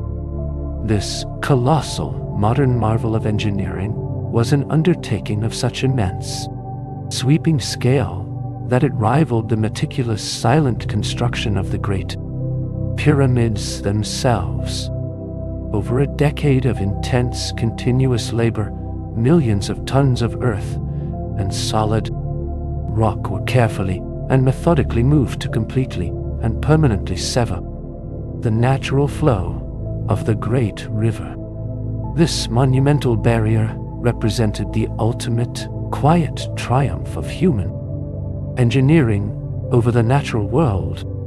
When the massive, unyielding barrier was finally and quietly completed, it completely eradicated the annual flood, forever changing the ancient, deeply ingrained agricultural rhythms of the millions of resilient fellahin. The rushing, muddy waters that had once freely nourished the vast delta were completely tamed, generating immense, sweeping hydroelectric power for the modern cities, while quietly creating one of the largest and most profound artificial lakes in the entire world, stretching endlessly into the southern deserts. The creation of this vast, sweeping reservoir, known as Lake Nasser, brought with it a profound and deeply melancholic existential threat to the incredibly ancient, sacred geography of the southern borders. As the dark, silent waters slowly and inexorably began to rise against the sheer, rocky cliffs of Lower Nubia, countless, magnificent ancient temples were suddenly faced with complete, permanent inundation. The impending, quiet loss of this unparalleled historical legacy sparked a deeply moving and entirely unprecedented response from the global community. The United Nations quietly and urgently launched a massive, sweeping international campaign calling upon nations from across the modern world to join together in a monumental effort of profound cultural preservation. The quiet solidarity of this incredible mission deeply resonated across borders and cultural divides. Thousands of dedicated engineers, brilliant archaeologists, and highly skilled laborers descended upon the sun-baked southern deserts, working in a desperate, quiet race against the steadily rising, unyielding tide. This deeply unified global endeavor proved that the silent, enduring majesty of the ancient Egyptian civilization was no longer just a regional treasure, but a deeply cherished and fundamental part of the entire human story. The absolute, sweeping pinnacle of this monumental rescue effort took place at the breathtaking remote sanctuary of Abu Simbel, originally carved into the living rock by Ramesses II. To save this towering, colossal masterpiece from the rising, silent depths of the new lake, an incredibly delicate and profoundly audacious engineering plan was quietly set into motion. No, Sarikirshi. The entire massive mountain face, including the 4 staggering, seated statues of the ancient pharaoh, was meticulously and carefully measured before being painstakingly cut into thousands of immense individual stone blocks. The massive stone faces of the gods were kept perfectly safe from the rising waters. Over several long, incredibly quiet years, these incredibly heavy sacred pieces were gently and methodically lifted up the steep cliffside and perfectly, flawlessly reassembled upon an artificial concrete dome, safely above the newly established waterline. This staggering, quiet triumph of modern engineering completely preserved the ancient, precise astronomical alignment of the original temple, ensuring that the gentle golden rays of the rising sun would continue to quietly illuminate the face of the great king, perfectly maintaining the deep, silent promise of eternity across the shifting ages. While the deep ancient past was being so carefully and meticulously preserved, in the quiet southern deserts, the bustling, sprawling northern capital continued its relentless, sweeping expansion across the fertile floodplain. Modern Cairo slowly and organically grew into a deeply immense, pulsing megacity, effortlessly swallowing the quiet agricultural villages and dusty, forgotten ruins that had once surrounded it. Yet, within this vast, endless sea of concrete and modern steel, the profound, unyielding layers of history remained deeply and quietly woven into the very fabric of the urban landscape. The ancient, unyielding spirit of the land breathes quietly beneath the modern steel and glass. Soaring, intricately carved Mamluk minarets cast long, patient shadows over the bustling, chaotic streets, while the massive, crumbling stone arches of ancient Roman aqueducts sit silently alongside rapidly moving, modern highways. The deeply resilient, ever-shifting population navigates this incredibly dense, layered geography with a quiet, enduring grace, beautifully harmonizing, though urgent, sweeping demands of the present day with the deeply settled, silent majesty of a city that has served as the continuous, beating heart of the civilization for well over 1,000 years.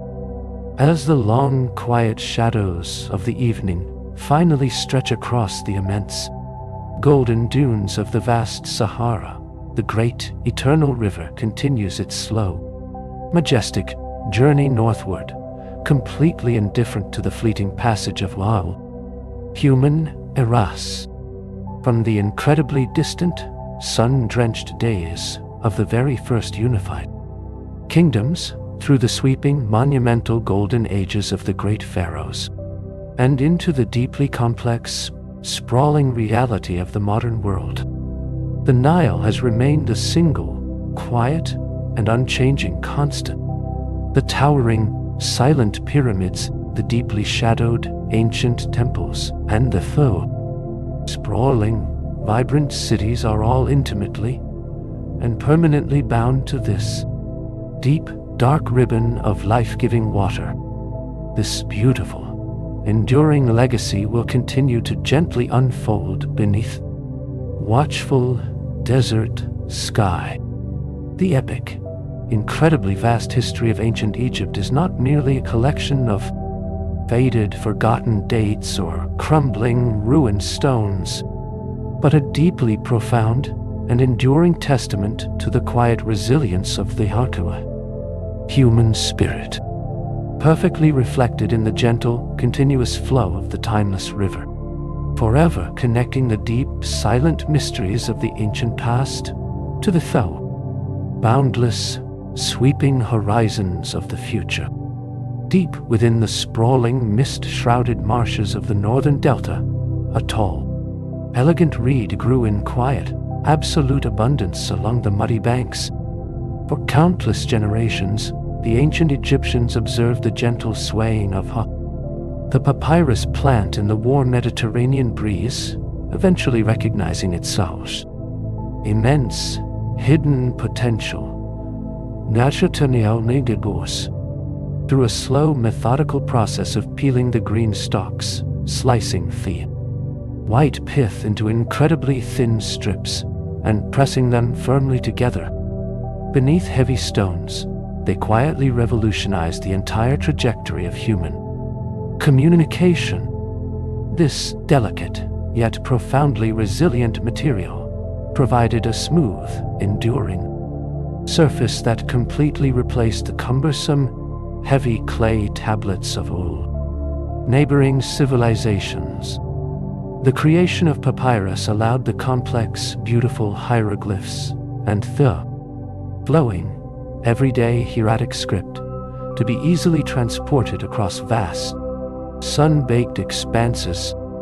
Scribes sitting quietly in the shaded courtyards of massive temples could now meticulously record astronomical observations, deeply complex medical treatises, and poetic, melancholic literature, permanently weaving the brilliant ancient intellect of the Nile Valley into the vast unfolding tapestry of global human knowledge, all upon the quiet, fragile strength of a simple river reed. Hidden far away from the bustling, vibrant agricultural centers, nestled deeply within a dry, rocky canyon on the western bank of Thebes, lay a quiet, incredibly secretive village.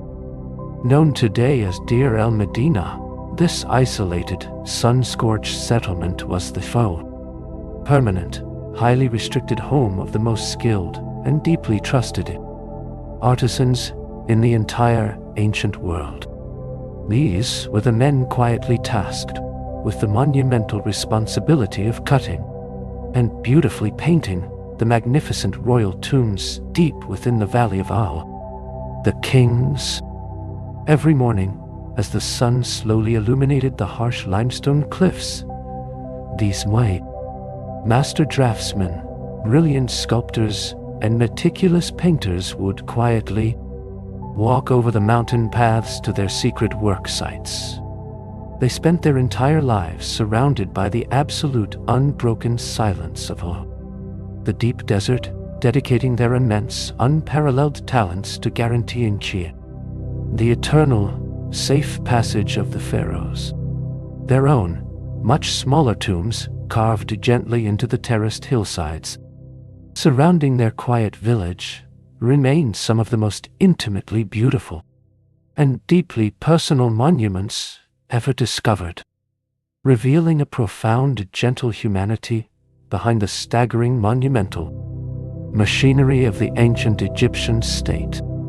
Far beyond the familiar, deeply comforting green ribbon of the river valley, the vast, unforgiving expanse of the deep western desert holds incredibly ancient, deeply celestial secrets.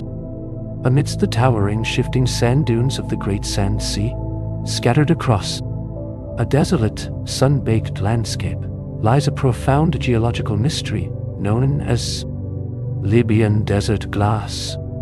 Nearly 30 million years ago, long before the very first humans walked the Earth, a massive, silent celestial body is believed to have struck the atmosphere above this barren, quiet region. The unimaginable intense heat of this ancient event instantly melted the silica in the pale desert sands, creating pieces of beautifully translucent pale yellow-green glass. Millennia later, ancient explorers braved the harsh, endless dunes to quietly collect this incredibly rare, otherworldly material. Its deeply mysterious, almost glowing origin made it incredibly precious to the ancient artisans, who carefully and meticulously carved it into the shape of wool. The sacred scarab beetle, placing the quiet, enduring remnant of a massive cosmic event directly upon the magnificent golden chest piece of the young king, Tutankhamun. The profound, enduring stability of the ancient civilization was completely and intimately bound to the careful, quiet observation of the vast, shifting night sky. Long before the construction of the earliest mud-brick temples, nomadic priests, standing in the cool, silent desert air, meticulously charted the slow, majestic movements of the stars. They quietly noticed that the arrival of the life-giving annual river flood perfectly coincided with the heliacal rising of a specific, incredibly bright star known as Sirius. This deep, silent realization allowed the ancient astronomers to develop a remarkably accurate 365-day calendar. They beautifully divided their long year into 3 distinct agricultural seasons, perfectly mirroring the eternal rhythm of the natural world. The deeply welcomed inundation, the quiet, focused time of planting in the rich, dark mud, and the warm, golden season of the harvest. This sweeping, intellectual triumph of timekeeping provided a profound, stable framework for the entire society, ensuring that the complex, deeply sacred rituals and the vast agricultural administration of the kingdom flowed in perfect, unbroken harmony with the gentle, silent machinery of the cosmos. Beneath the flat, unassuming agricultural fields of the Fayum Basin, near the crumbling, weathered remains of a Middle Kingdom pyramid, lies the silent, profound mystery of the Great Labyrinth. Ancient Greek historians, who traveled across the sweeping landscape of Egypt thousands of years ago, stood in absolute quiet awe before this staggering, monumental structure. They described a vast, impossibly complex mortuary temple spanning millions of square feet, containing thousands of dark, silent rooms and endless, winding corridors carved entirely from gleaming white stone. It was a deeply bewildering, meticulously designed architectural marvel, intended to quietly house the colossal, granite statues of the gods and protect the eternal resting place of King Amenhotep III. Yet, as the long, quiet millennia slowly passed, the massive, magnificent walls were gently dismantled, their precisely cut stones quietly carried away to build distant, newer cities. Today, the immense sweeping grandeur of the legendary labyrinth has completely vanished from the earth, resting silently as a deep, unseen foundation beneath the muddy green fields. A quiet, enduring ghost of staggering architectural ambition, sleeping eternally. In the dark, the immense, towering ambition of the new kingdom pharaohs required a profound and quiet mastery over the massive, unyielding forces of the natural world. Deep within the southern, sun-baked quarries of Aswan, thousands of skilled stonemasons labored in complete, synchronized silence to free colossal, single pieces of solid pink granite from the ancient bedrock. These were the magnificent, towering obelisks meant to pierce the blue sky, beautifully catch the very first golden rays of the morning sun. The incredible, monumental challenge lay in transporting these staggeringly heavy, silent giants hundreds of miles down the length of the country. The ancient engineers patiently waited for the deep, seasonal rising of the river, perfectly timing their efforts with the slow, massive swelling of the inundation. Specially constructed, incredibly vast wooden barges were quietly floated directly over the submerged quarry floors, allowing the receding waters to gently and naturally lower the immense stone monuments onto the decks. utilizing the quiet, irresistible, and profoundly gentle power of the sea floodwaters to smoothly carry mountains of solid stone toward their distant, sacred destinations. Within the quiet, deeply structured fabric of ancient Egyptian society, the legal and economic standing of women was profoundly and uniquely advanced for the ancient world. While the sprawling monumental history often highlights the sweeping dramatic reigns of the male pharaohs, the fundamental strength of the civilization rested deeply upon a remarkably balanced and equitable foundation.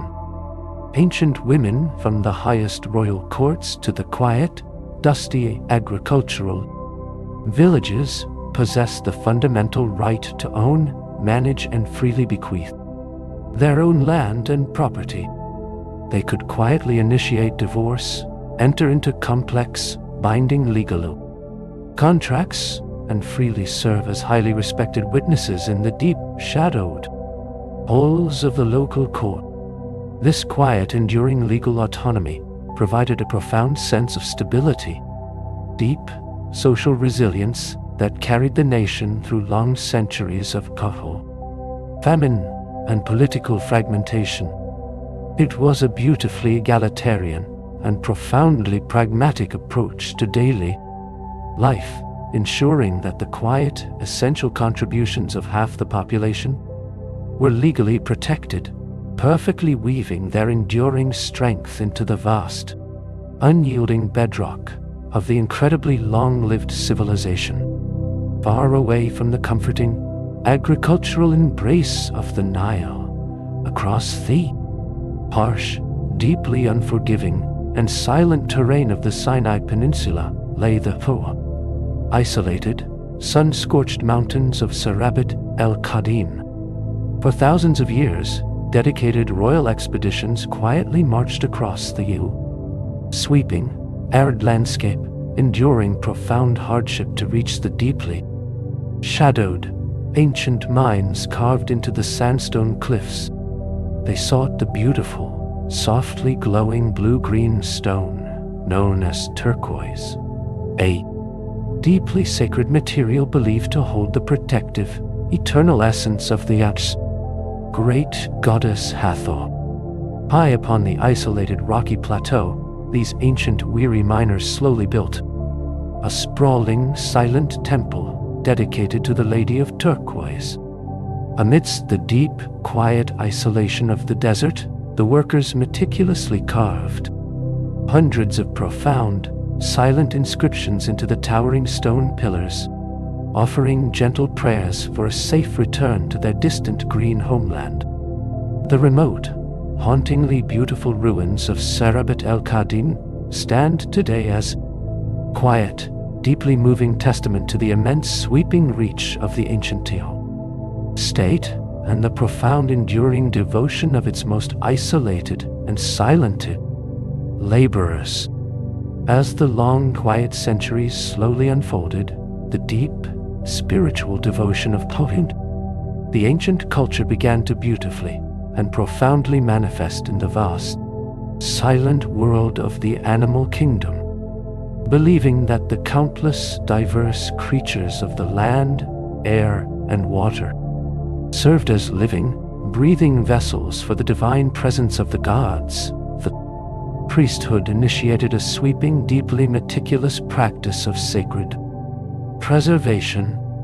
Beneath the sun-baked, shifting sands of the western desert, incredibly vast, subterranean catacombs were quietly and methodically excavated.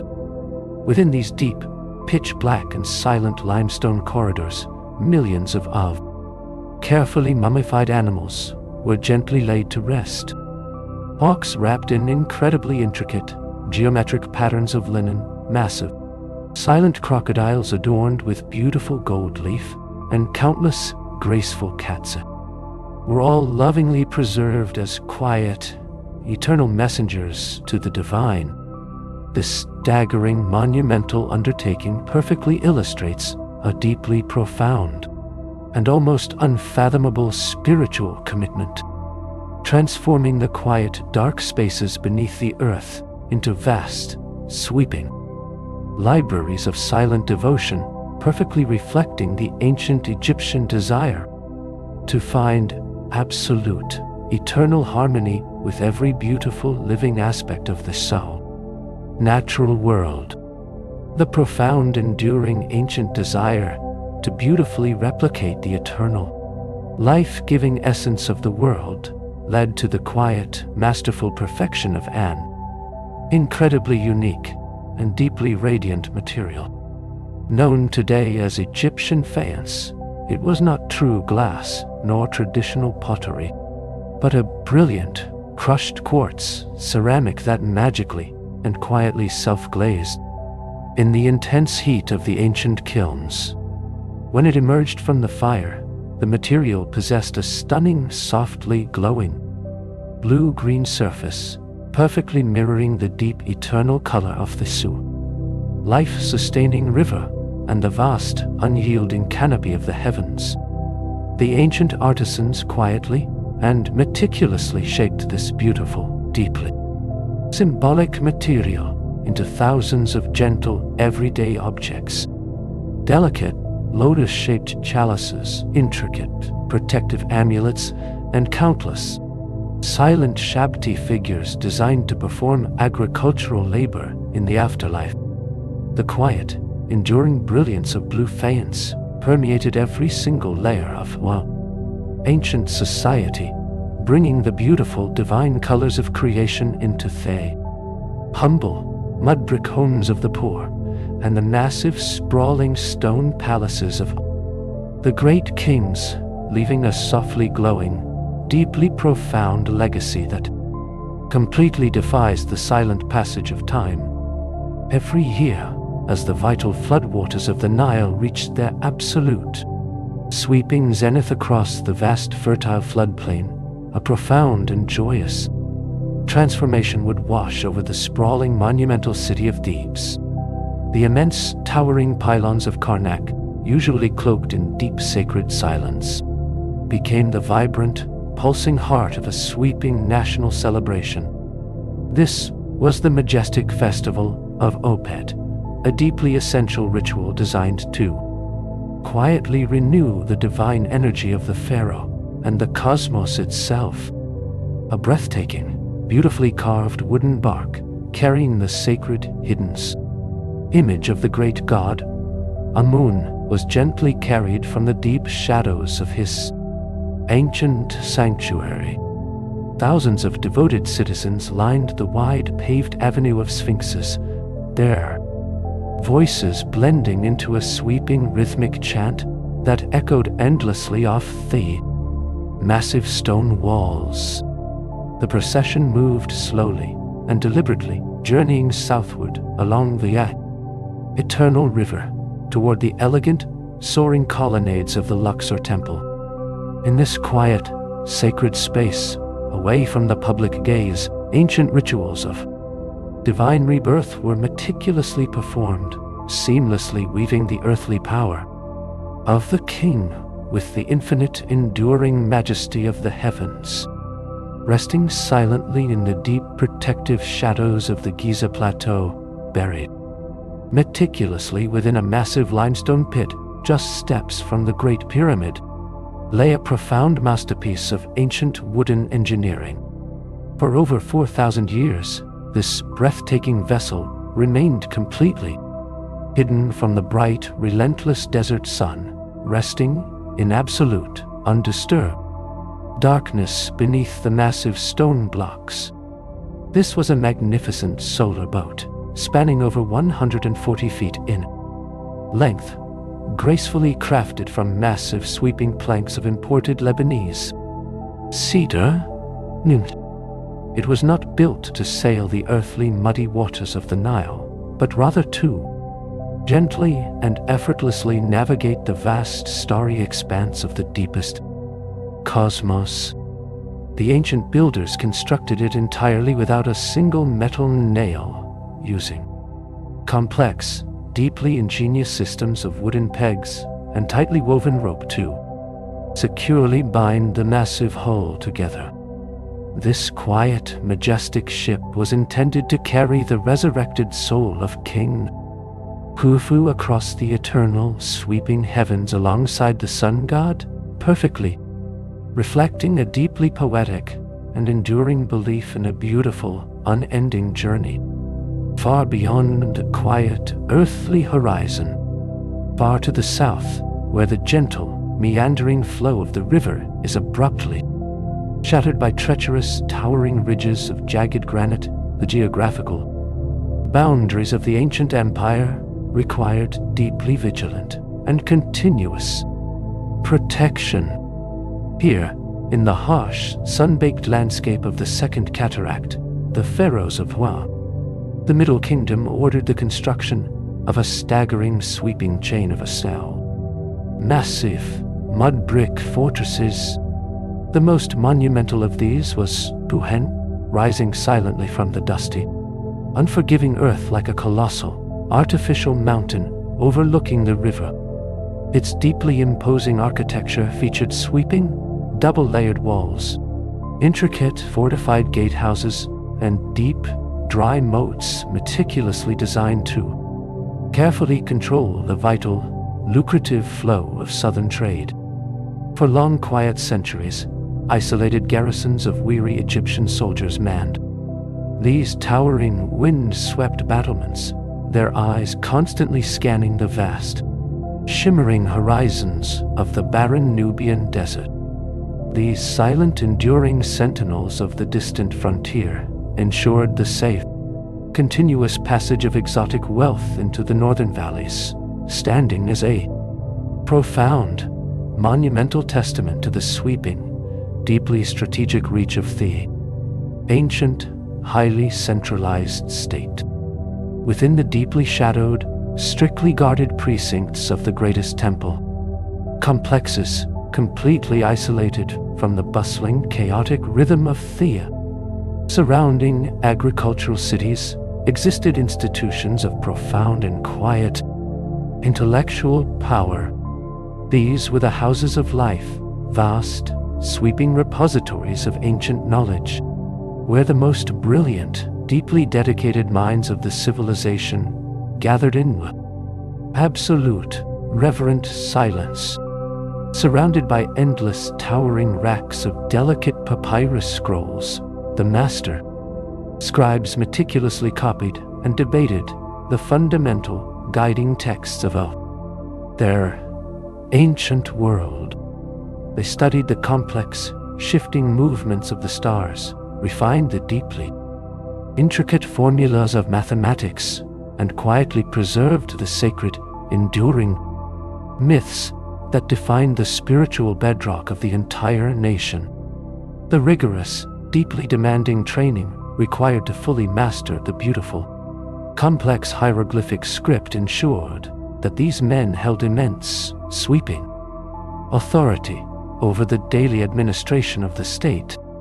Their quiet, unyielding dedication to the written word created a deeply resilient, enduring cultural memory, beautifully preserving the vast, sweeping intellect of the pharaohs against the slow, inevitable erosion of the passing millennia. As the profound, spiritual traditions of the Middle Kingdom slowly evolved, a deep, beautiful desire to perfectly capture the gentle, everyday rhythms of life resulted in a quiet, sweeping, artistic revolution. The incredibly wealthy nobility and distant provincial governors began to carefully furnish their dark, silent, rock-cut tombs with something entirely new and deeply moving. They commissioned the creation of hundreds of intricately carved, brightly painted wooden models, meticulously designed to perfectly replicate the vibrant, sweeping world of the living.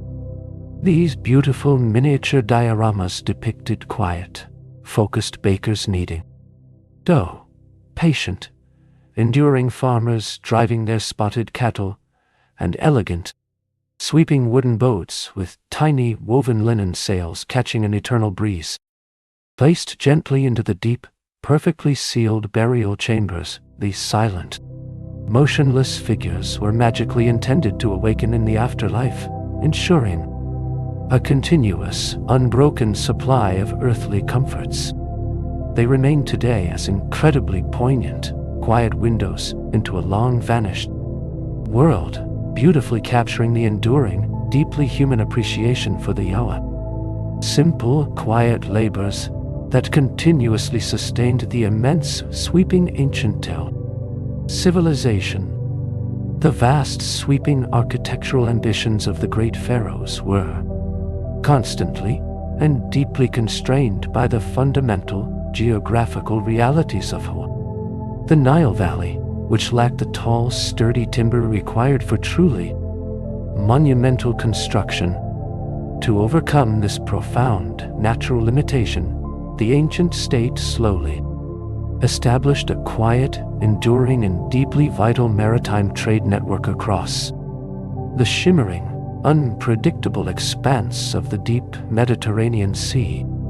Huge, immensely laden cargo ships would quietly sail northward, navigating ancient currents toward the distant, bustling coastal city of Byblos, nestled perfectly at the foot of the towering, mist-shrouded mountains of Lebanon. Here, vast, sweeping forests of magnificent, deeply fragrant cedar trees grew in absolute, unparalleled abundance. The Egyptians methodically and peacefully traded their overflowing, rich harvests of golden grain and delicately woven linen for these massive, towering logs. This quiet, continuous exchange of essential resources allowed the ancient builders to construct the magnificent, sweeping wooden doors of their grand temples and the colossal, sacred barks of their gods, deeply intertwining the enduring destiny of the desert nation with the distant, towering northern forests.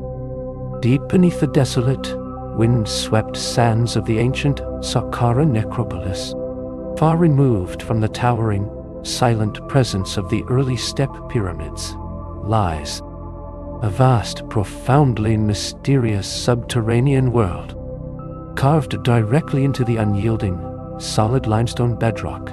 A sweeping, continuous network of incredibly wide, echoing galleries stretches endlessly into the absolute dark.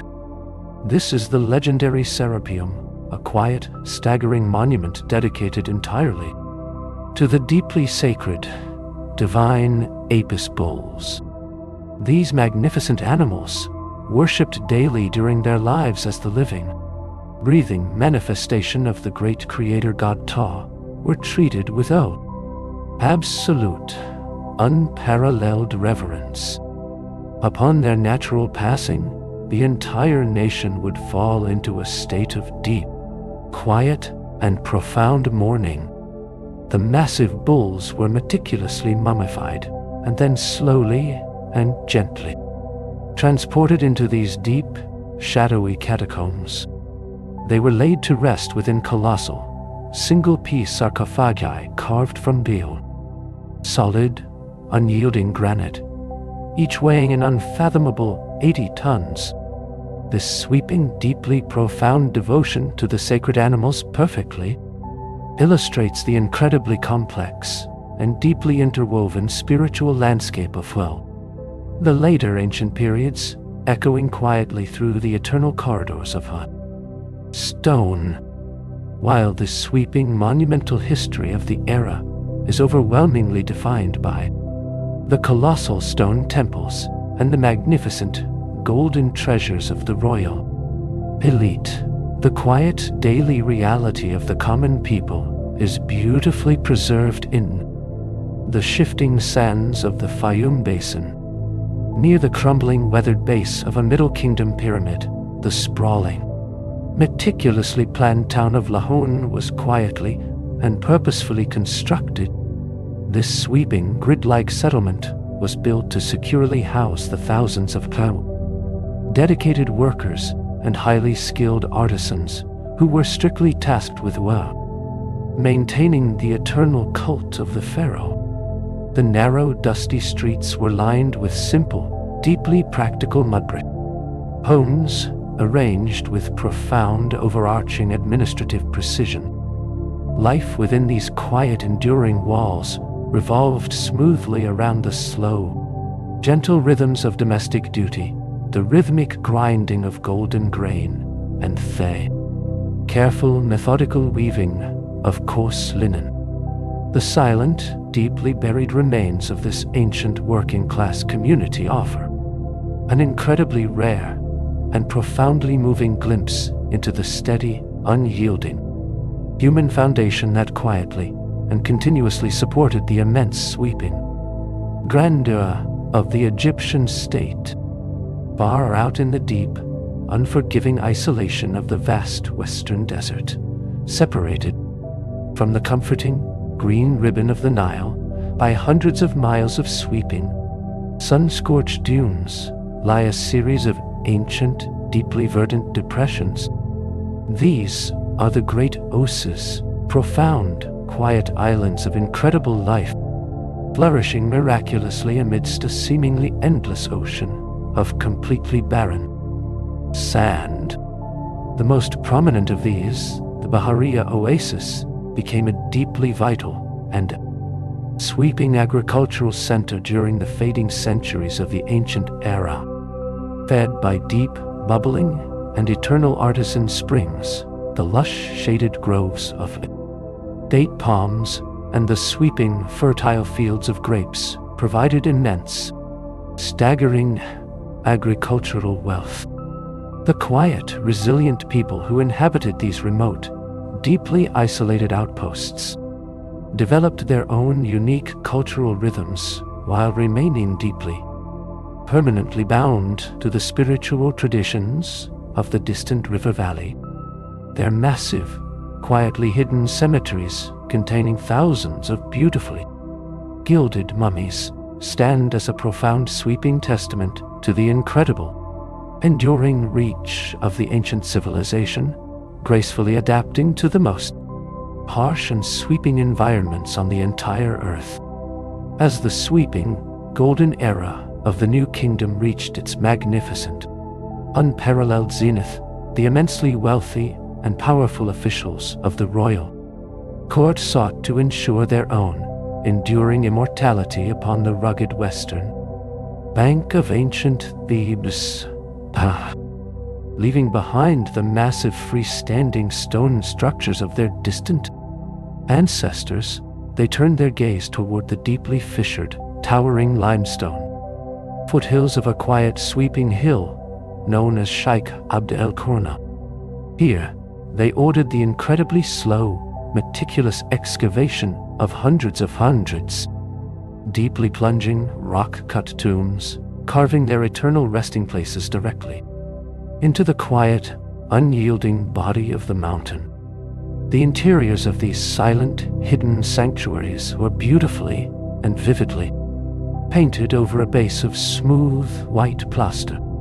The vibrant, deeply moving scenes did not focus solely on the somber, quiet rituals of death, but joyously celebrated the sweeping, beautiful vibrancy of earthly life. The enduring, silent walls depict quiet, bountiful harvests, elegant, sweeping banquets filled with music, and deeply peaceful hunting expeditions through papyrus marshes, forever freezing the vibrant, deeply human soul of the empire. In perfect, eternal stillness, deep within the dusty, sun-baked workshops of the early southern settlements, profound and enduring artistic language was quietly being forged. Long before the colossal stones of the pyramids were ever cut from the earth, the foundational visual identity of the entire civilization was firmly established upon a single solid piece of dark green schist. This monumental artifact, known to modern history as the Nama Palette, was not merely a practical object for grinding protective eye cosmetics, but a sweeping, deeply symbolic declaration of absolute, unified power. The ancient artisans meticulously carved a striking image of the king, towering majestically over his subdued enemies, firmly raising a massive stone mace. This precise, deliberate pose, capturing the pharaoh at the very moment of divine, absolute triumph, would echo quietly through the immense corridors of history for well over 3,000 years. It became the unyielding, eternal blueprint for royal representation, ensuring that from the earliest mud brick temples of the first dynasties, sprawling, towering stone complexes of the New Kingdom, the visual authority of the ruler remained beautifully and profoundly unchanged against the relentless currents of time. As the sweeping, centralized authority of the Old Kingdom slowly fractured into the regional independence of the First Intermediate Period, a deeply profound spiritual shift began to gently take root across the divided lands. The exclusive royal monopoly on eternal life, once strictly confined to the silent, starry chambers of the great inaccessible pyramids, was quietly and irreversibly dissolved. Local governors and wealthy provincial officials, seeking to secure their own safe passage into the great beyond, commissioned dedicated scribes to meticulously paint thousands of intricate protective spells directly onto the wooden interiors of their thick imported cedar coffins. These deeply beautiful silent inscriptions, known to history as the coffin texts, represented a sweeping fundamental democratization of the ancient Egyptian afterlife. For the very first time in the incredibly long history of the nation, the profound, enduring promise of eternity was carefully extended far beyond the divine figure of the pharaoh, allowing a much wider segment of the population to gently navigate the shadowy, perilous trials of the underworld, perfectly weaving the profound hope of resurrection into the broader sweeping fabric of the developing civilization. Behind the staggering, golden majesty of the ruling pharaoh, the vast, sweeping machinery of the ancient state was quietly and methodically maintained by a single, profoundly powerful individual. Within the cool, deeply shadowed administrative halls of the capital, surrounded by endless, towering stacks of delicate papyrus records, the vizier sat at the very center of the sprawling civilization.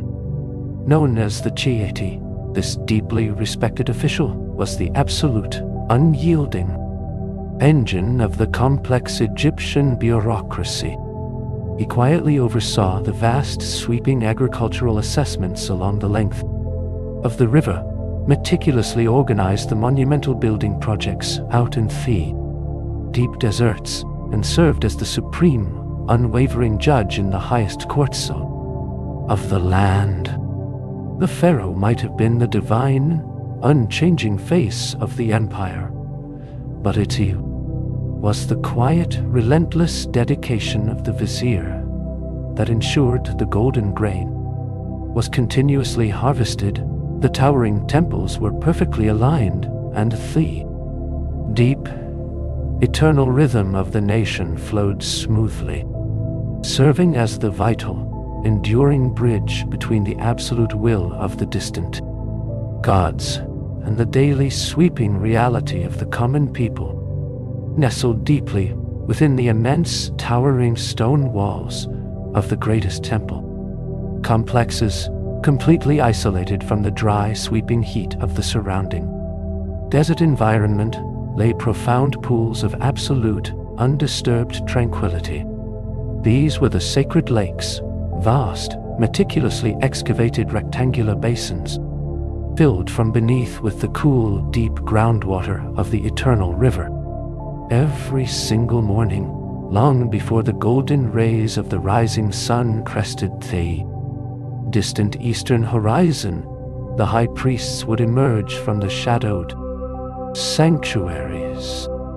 They quietly descended the smooth stone staircases into the still, dark waters, performing deep, essential rituals of absolute physical and spiritual purification.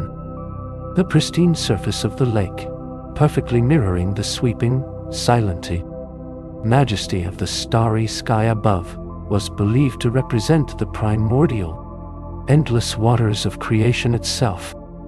These quiet, deeply sacred spaces provided a profound, enduring center of calm amidst the monumental, sweeping architecture, ensuring that those who directly served the ancient gods were perfectly cleansed and deeply prepared to face the intense divine presence within the silent, eternal halls of stone, roaming the harsh, deeply unforgiving expanses of the eastern desert and silently patrolling the jagged, sun-scorched ridges of the western mountains, was a deeply respected and incredibly resilient group of nomadic warriors. Known as the Medjay, these elite, fiercely independent people originally hailed from the distant, rugged territories of northern Nubia, far beyond the rocky cataracts.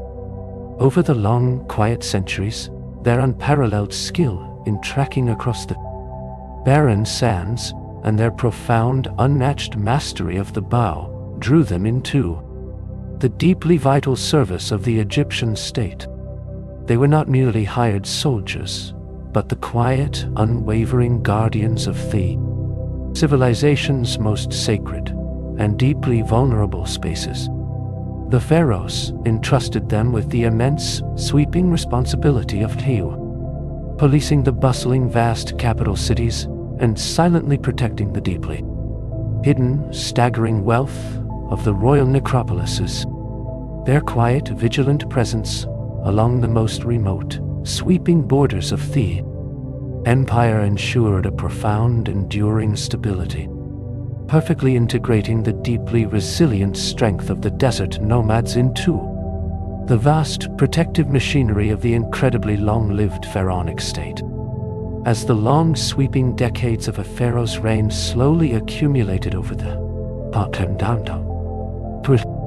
generations, the absolute, divine energy that continuously sustained the entire nation was believed to gradually and inevitably wane, to profoundly and majestically restore this vital cosmological balance. The ancient civilization observed a deeply sacred and incredibly ancient jubilee festival known as the Heb-Sed, usually celebrated only after 30 long, quiet years of continuous rule. This sweeping, monumental event transformed the vast open courtyards of the royal complexes into magnificent theaters of absolute divine renewal. The aging king, adorned in a deeply traditional, closely fitting white cloak, was required to perform a quiet, yet physically demanding ritual run around a designated series of territorial markers. This deeply symbolic, enduring test of strength was not merely a royal performance, but a profound, sweeping reaffirmation of his absolute dominion over the two lands. The successful completion of the said festival quieted the deep existential anxieties of the entire population, beautifully ensuring that the endless sweeping cycle of cosmic order would continue unbroken and the eternal, life-giving rhythm of the state would endure. Scattered across the dry, rocky floors of the hidden artisan village of Deir El Medina, nestled deeply amidst the towering, silent cliffs of the western mountains, lie thousands of profound, incredibly intimate fragments of daily life. Because the smooth, delicate papyrus was incredibly expensive and strictly reserved for official, sweeping state records, the common workers turned to a much simpler and infinitely more abundant material. They used thousands of smooth, discarded flakes of white limestone and broken pieces of clay pottery to quietly record the deeply human, everyday details of their ancient, isolated world. These humble, silent artifacts, known as ostraka, beautifully preserve a vast, sweeping array of ordinary passing thoughts. From quiet, deeply mundane laundry lists and careful administrative records of worker absences to beautiful, melancholic love poems and rough, brilliant sketches of the ancient gods.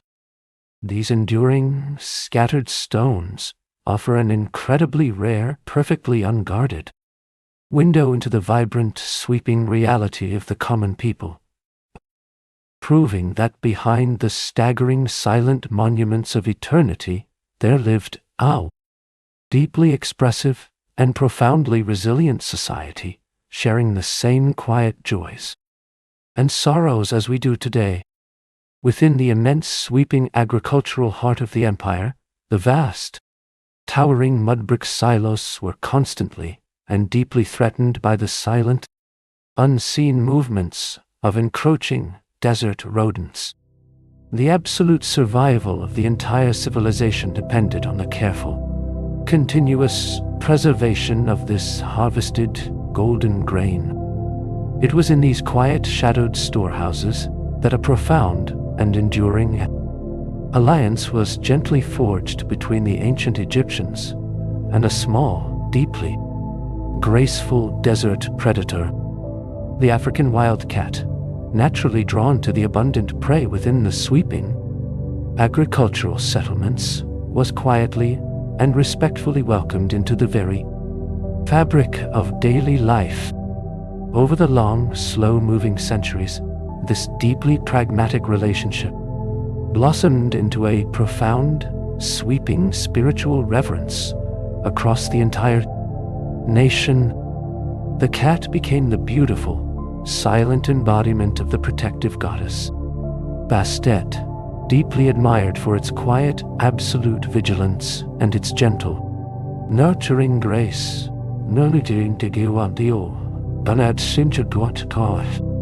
This profound, enduring bond transformed a humble hunter of the fields into a deeply sacred and eternally cherished member of the ancient household forever, altering the cultural and spiritual landscape of the long Nile Valley, far beyond the comforting, life-sustaining green ribbon of the river valley. Stretching out into the deeply unforgiving, sun-baked expanses of the Sinai Peninsula lay the harsh, sweeping frontiers of ancient industry. The immense, monumental ambitions of the pharaohs required vast, continuous supplies of enduring materials that simply could not be found within the deeply fertile floodplains. For thousands of years, heavily provisioned and deeply resilient royal expeditions marched quietly across the endless, shifting sands to reach the remote, towering mountains of the eastern desert. Here, in the absolute, stifling heat of the deep, rocky canyons, weary laborers meticulously excavated vast, silent networks of subterranean mines. They desperately sought the rich green veins of copper required to forge the sweeping, unyielding tools of the master stonecutters and the beautiful, soft, blue turquoise meant to adorn the divine, eternal bodies of the kings. This quiet, agonizing labor at the very edges of the known world provided the shifting, deeply essential, elemental foundations for the staggering, sweeping architectural triumphs that defined the absolute peak of the ancient empire. Removed entirely from the bustling, vibrant centers of the ancient cities, situated quietly upon the dry desert fringes of the western bank, stood the deeply shadowed, highly restricted purification tents. Known as the Webet, these sacred silent workshops were the profound enduring thresholds between the sweeping world of the living and the eternal, unchanging landscape of the afterlife. For exactly 70 long, quiet days, highly skilled embalming priests worked with meticulous, deeply measured precision upon each departed soul. They gently and methodically removed the perishable essence of the deceased, slowly packing the empty body with vast sweeping mounds of dry natural natron, salt to perfectly draw out all the moisture. The silent air within the tents was perpetually filled with the deep, fragrant scent of melting pine resins and imported, sweeping cedar oils. This incredibly slow, profoundly intimate process was not a macabre or morbid task, but a deeply beautiful and loving act of cosmic preservation, ensuring that the physical vessel of the human soul would endure forever against the quiet, sweeping decay of time, perfectly prepared for its majestic eternally journey among the quiet stars. Deep within the sacred ancient sands of Abydos, far older than the towering stone pyramids of the north, lie the silent, weathered remains of massive mud brick enclosures built during the very dawn of the unified state. These sweeping, rectangular walls were constructed to honor the absolute power of the first and second dynasty kings. The largest of these, known today as the Shunit el-Zabib, was built by King Tutankhamun, its massive, undulating walls rising high into the quiet desert air. For centuries, these vast, open-air structures served as the profound, temporary stages for sweeping royal rituals before being meticulously and purposefully buried beneath the shifting sands. The ancient priests carefully dismantled the ceremonial buildings within, gently filling the immense spaces with millions of small, offering jars, beer, and grain. This incredibly slow, deliberate act of architectural burial perfectly demonstrates the deeply held, ancient belief that even the grandest earthly structures were merely temporary, quiet vessels built solely to secure the eternal, enduring journey of the Pharaoh into the silent, waiting embrace of the cosmos. Every single year, as the dark, life-giving floodwaters of the Nile eventually receded back into the deep riverbed, they left behind a beautifully renewed, yet completely unmarked landscape of rich, fertile silt. The sweeping, powerful inundation washed away the fragile earthen boundary lines that divided the vast agricultural fields, necessitating a profound and annual act of national reorganization to peacefully and accurately restore order to the chaotic, muddy plain. The ancient administration deployed highly skilled surveyors, known quietly as the rope stretchers, working in absolute, focused silence beneath the warm morning sun. These brilliant mathematicians used long, meticulously knotted cords to measure and perfectly recalculate the boundaries of every single farm. Their profound, enduring grasp of practical geometry and complex mathematics allowed the state to fairly assess taxes and maintain social harmony across the vast, sweeping valley. This quiet, incredibly disciplined annual ritual ensured that the civilization continually and gracefully recovered from the overwhelming forces of nature, weaving an enduring mathematical precision into the very fabric of their deep agricultural survival. Long before the vast sweeping walls of the New Kingdom temples were covered in the deeply carved historical narratives, the early Egyptians sought a permanent enduring way to record the unfolding passage of their civilization. Carved upon a massive, deeply dark slab of black basalt, known today as the Palermo stone, lies one of the most profound and ancient historical archives ever created. This incredibly dense, silent artifact meticulously records the reigns of the earliest kings, stretching back into the misty, unrecorded depths of the mythical past. The scribes gently and painstakingly incised tiny, beautiful hieroglyphs into the unyielding stone, detailing the quiet annual height of the Nile flood, the peaceful dedication of new temples, and the sweeping distant trading expeditions of the early state.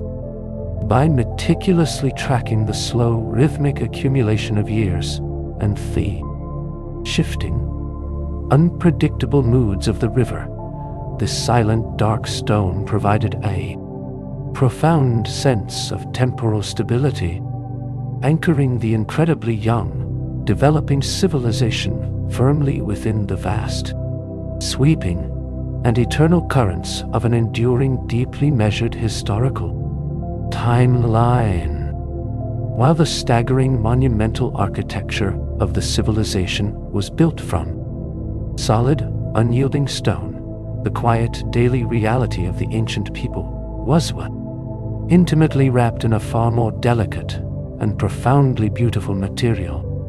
Along the flat, quiet margins of the irrigation canals, sweeping fields of tall, slender flax plants swayed gently in the Mediterranean breeze, their tiny pale blue flowers opening silently to the morning sun.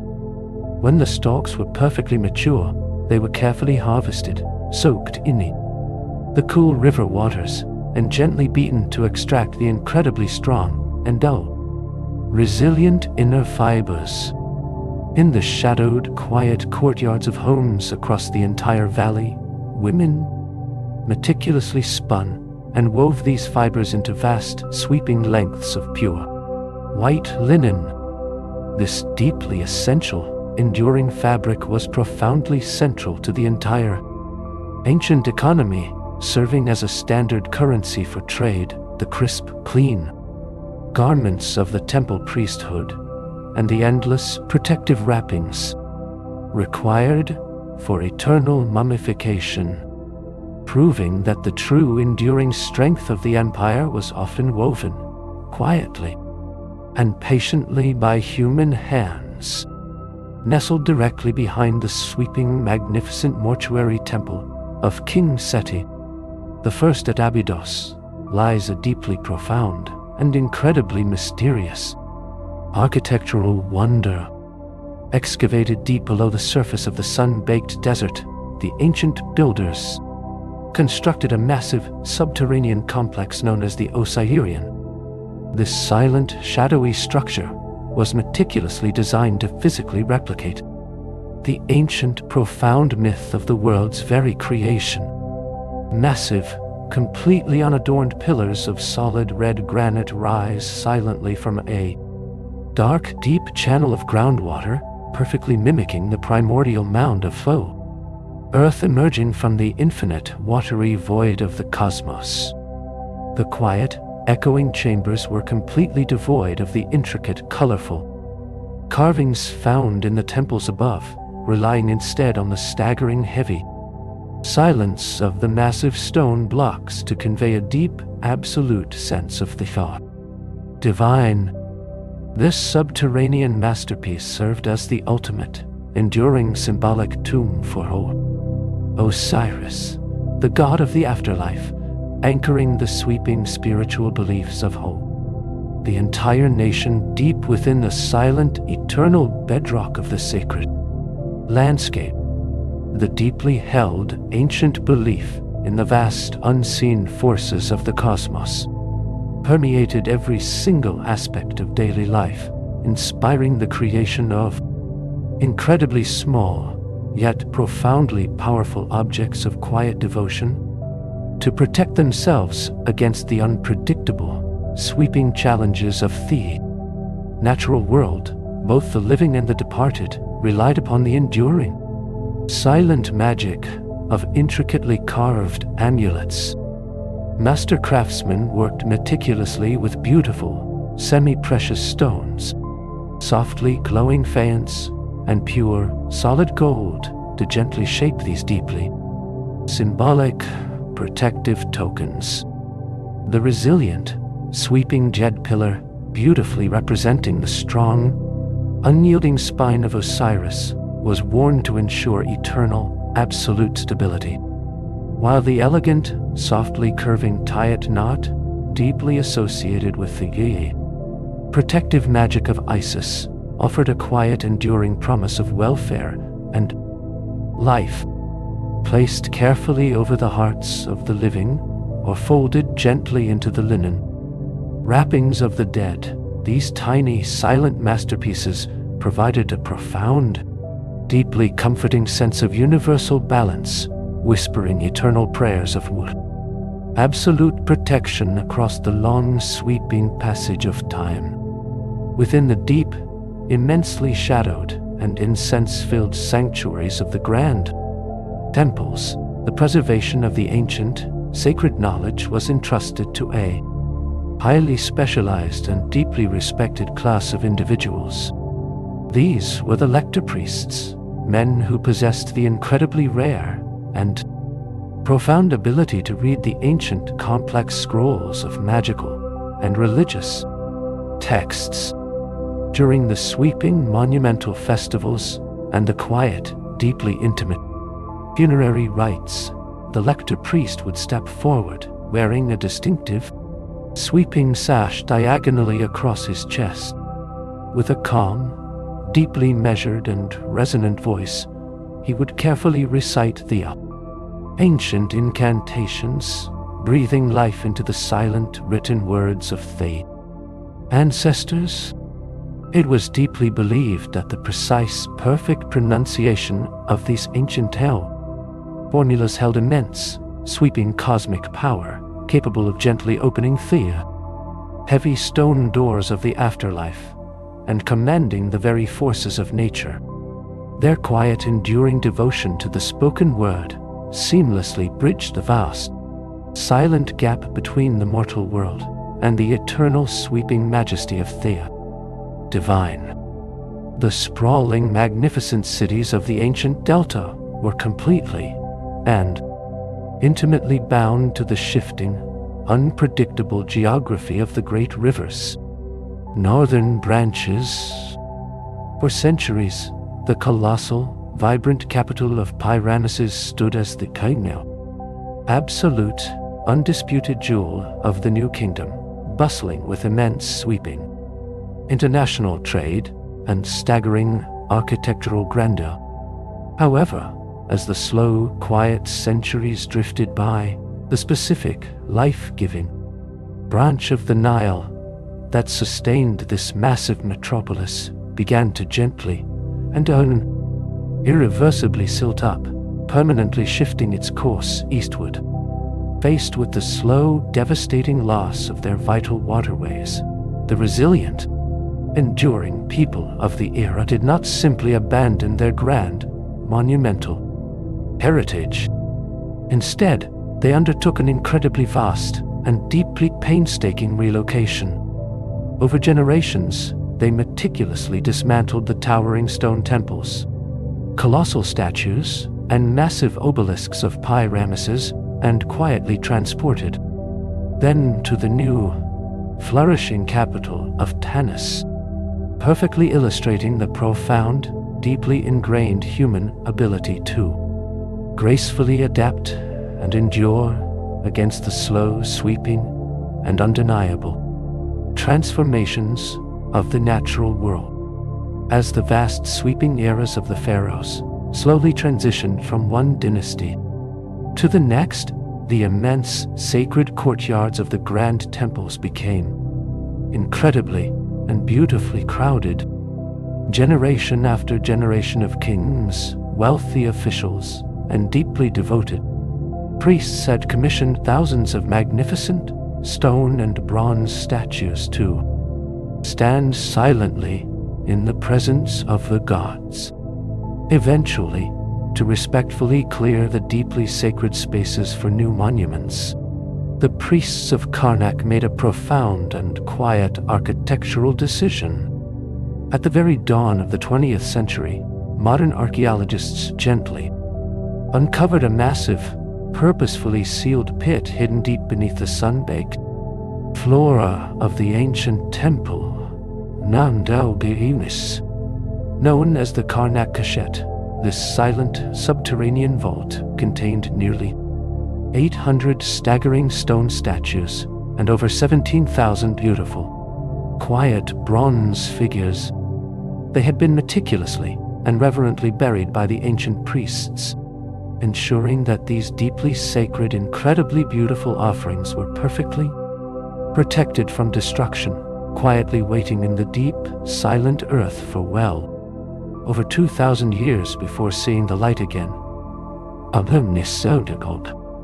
The staggering monumental perfection of the Old Kingdom pyramids was not achieved merely through the brute, sweeping force of human labor, but through a profound, deeply intellectual communion with the silent, turning heavens. Long before the very first massive limestone block was dragged across the Giza Plateau, ancient astronomers stood in the absolute quiet darkness of the desert night. They meticulously and patiently observed the incredibly slow, sweeping rotation of the stars around the northern celestial pole. By carefully tracking these specific, undying stars, which never seemed to dip below the earthly horizon, the ancient architects were able to establish a true, perfect north with astonishing, unparalleled precision. The massive sweeping faces of the Great Pyramid were quietly aligned to these celestial coordinates, reflecting a deeply held, beautiful belief that the departed soul of the king would ascend into the northern sky, joining the eternal, quiet company of the imperishable stars, locking the massive, unyielding geometry of the earthly tomb to the infinite, enduring machinery of the vast cosmos. Deep within the fundamental, unyielding core of the ancient Egyptian worldview, far beneath the towering stone monuments and the sweeping political decrees, rested a quiet, profound philosophical principle. They looked out upon the stark, absolute contrast of their geography, the perfectly chaotic, barren red sands of the desert pressing eternally against the dark, deeply ordered, and fertile black soil of the river valley. From this sweeping geographical duality, they derived the essential, guiding it, concept of Ma'at. It was not merely a set of earthly laws, but the beautiful, silent personification of cosmic harmony, truth, and absolute balance, depicted gently as a woman wearing a single delicate ostrich feather upon her head. Ma'at was the profound stabilizing force that prevented the vast ordered universe from collapsing back into primordial chaos.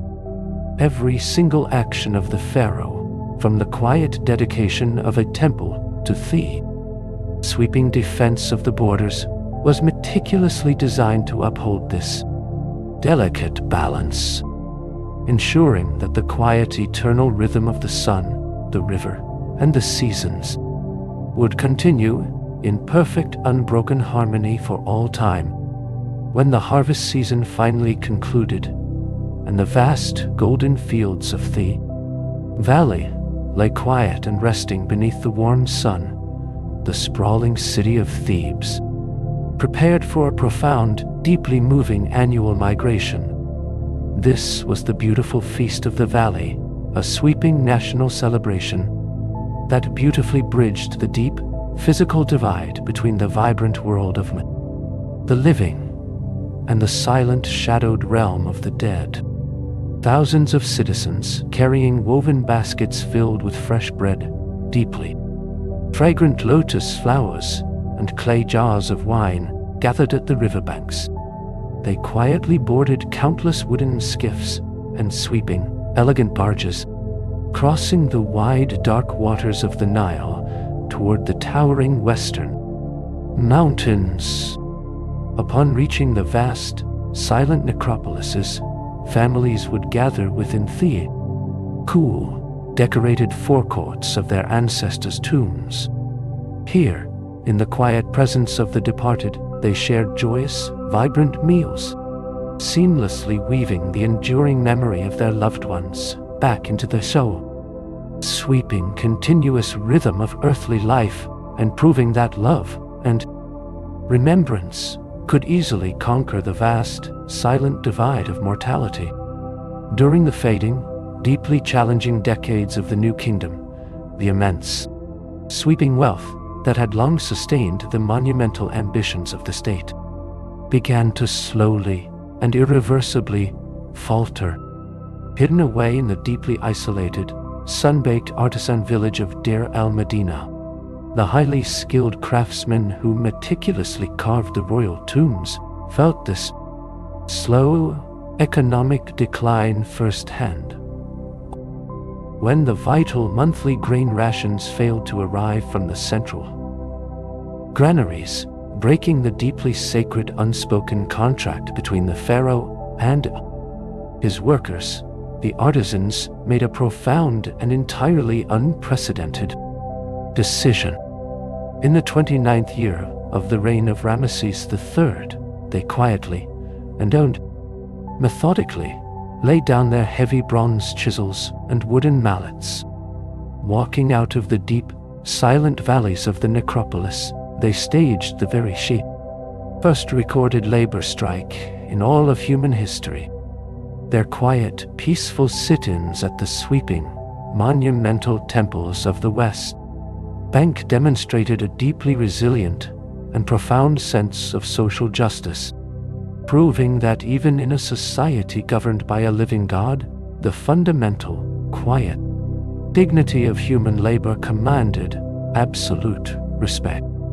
Beyond the staggering heavy stone records carved into the walls of temples, deep, emotional landscape of the ancient people was beautifully and profoundly preserved on the fragile, rustling scrolls of papyrus.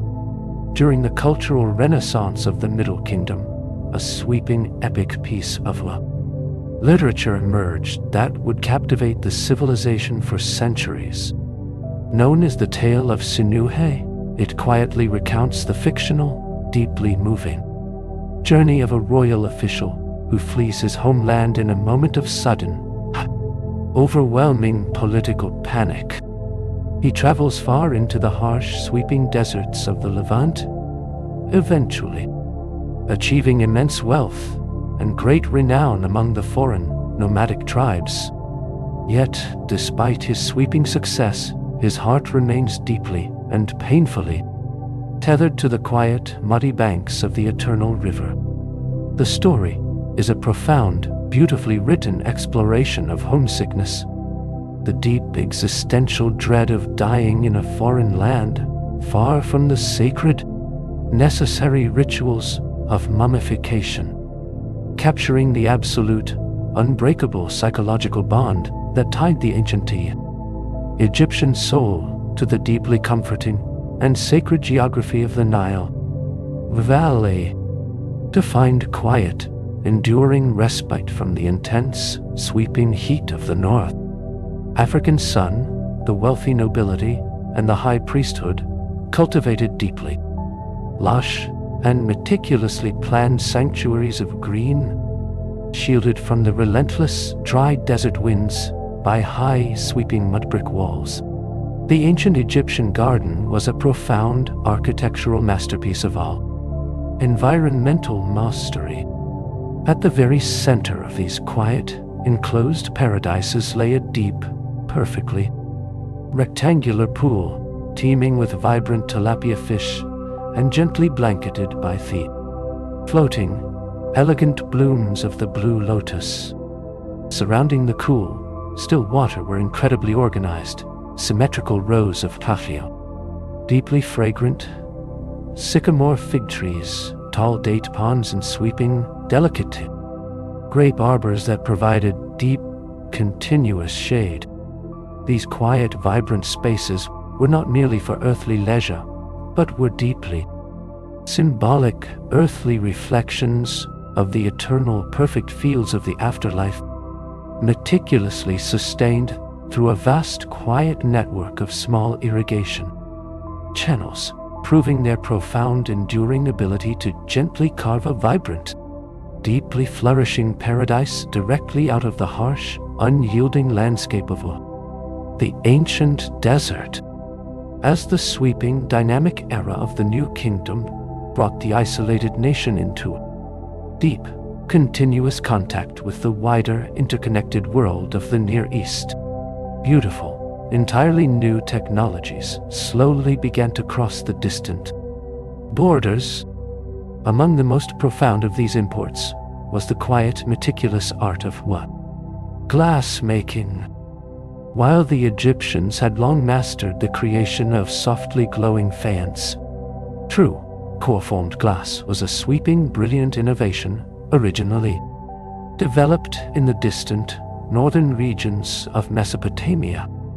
The highly skilled artisans of the pharaoh's court quickly and quietly adopted it, this complex, fiery process elevating it to an unprecedented level of aesthetic perfection.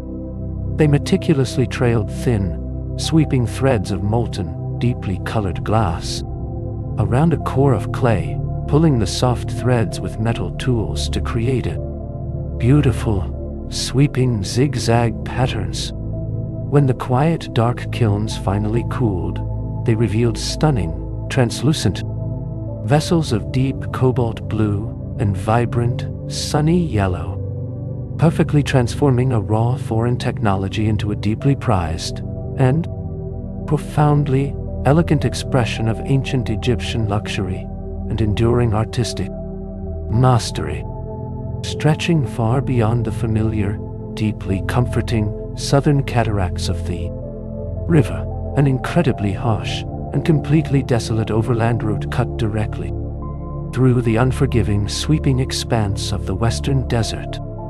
Known as the Darb el Arbain, or the 40 Days Road, this ancient, deeply vital thoroughfare connected the lush, green estates of the Egyptian valley to the distant, mysterious, and deeply wealthy regions of Central Africa. For thousands of years, long, quiet caravans of heavily laden pack animals, guided by deeply resilient, nomadic desert traders, navigated the sweeping, shifting seas of sand. They moved methodically from one small, isolated oasis to the next, relying absolutely upon the deep, hidden artisan wells that quietly dotted the barren landscape. This grueling, deeply dangerous journey brought immense sweeping wealth into the ancient capital cities.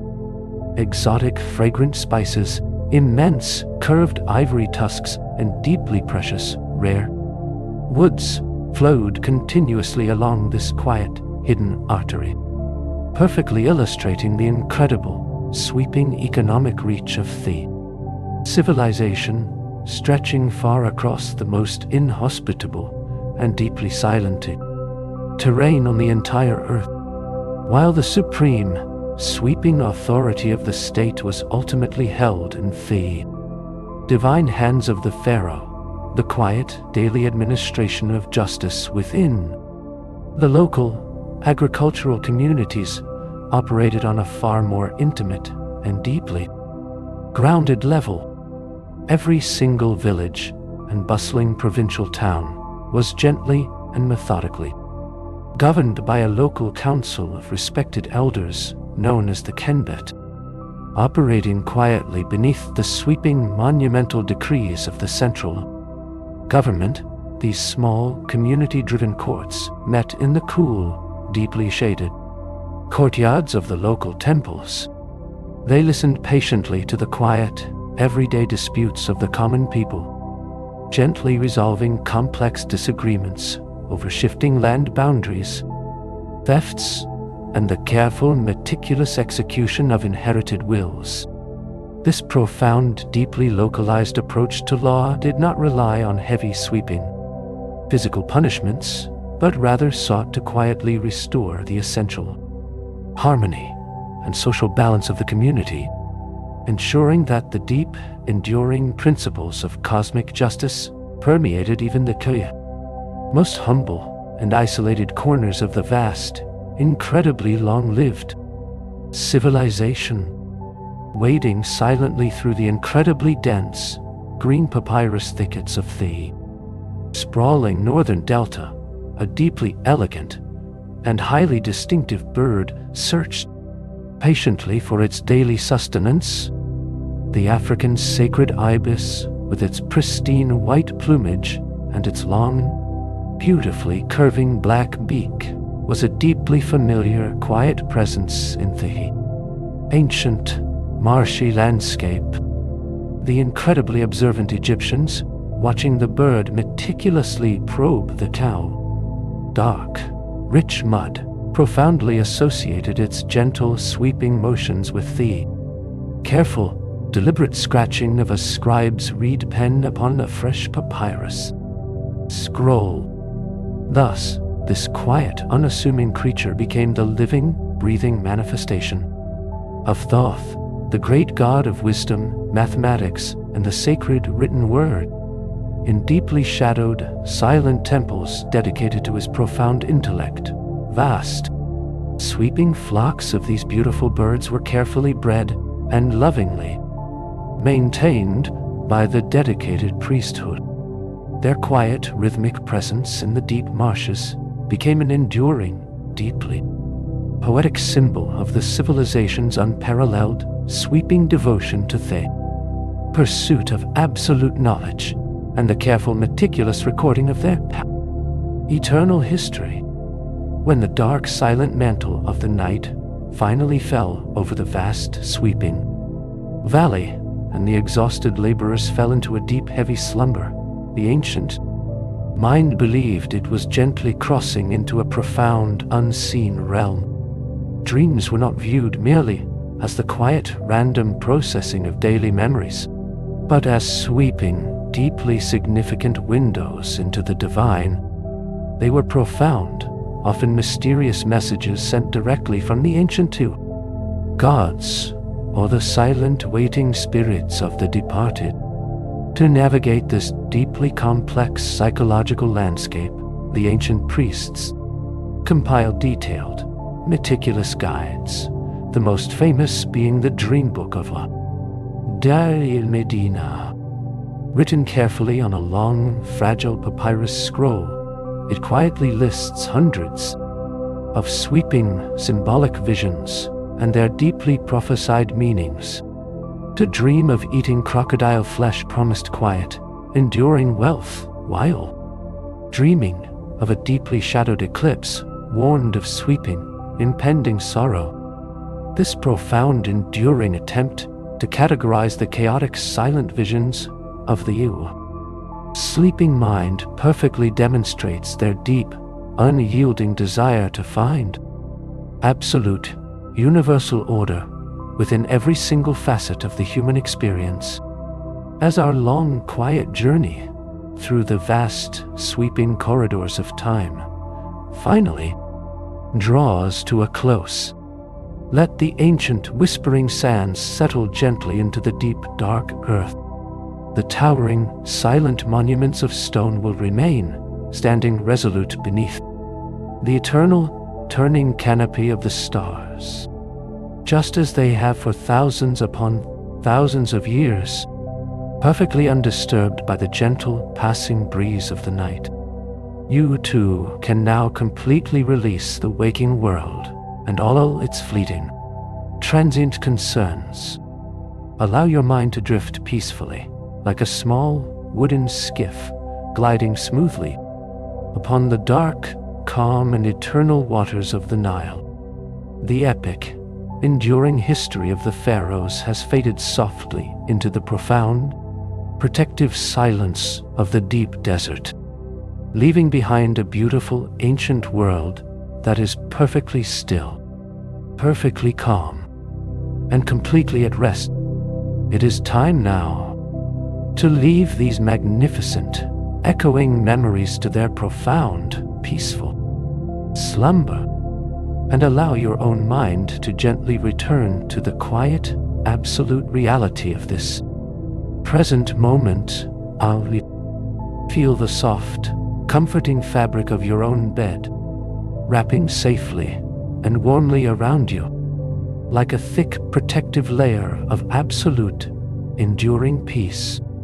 The ancient, sun-warmed sands have softly given way to the deep comfort beneath your fingertips, and the vast, staggering expanse of the starlit desert sky has gently transformed into the quiet, familiar darkness of your own room. You are entirely safe here, completely sheltered from the rushing, unpredictable, and relentless currents of the waking world. Take one last, slow, and incredibly deep breath in, filling your chest with calm, quiet, and deeply purifying air. And as you exhale softly, release every final trace of tension from your resilient body.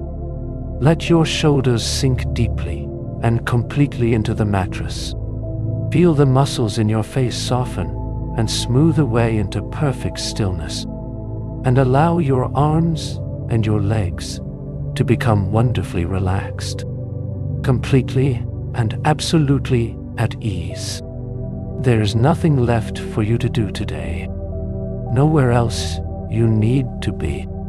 Just this perfect, unbroken, and profound stillness, completely surrendering your resting mind and your quiet body to the gentle, enduring embrace of the night. Let the silent, ancient river gently carry your final thoughts away into a deep, beautiful, and unbroken calm. Sleep well, and good night.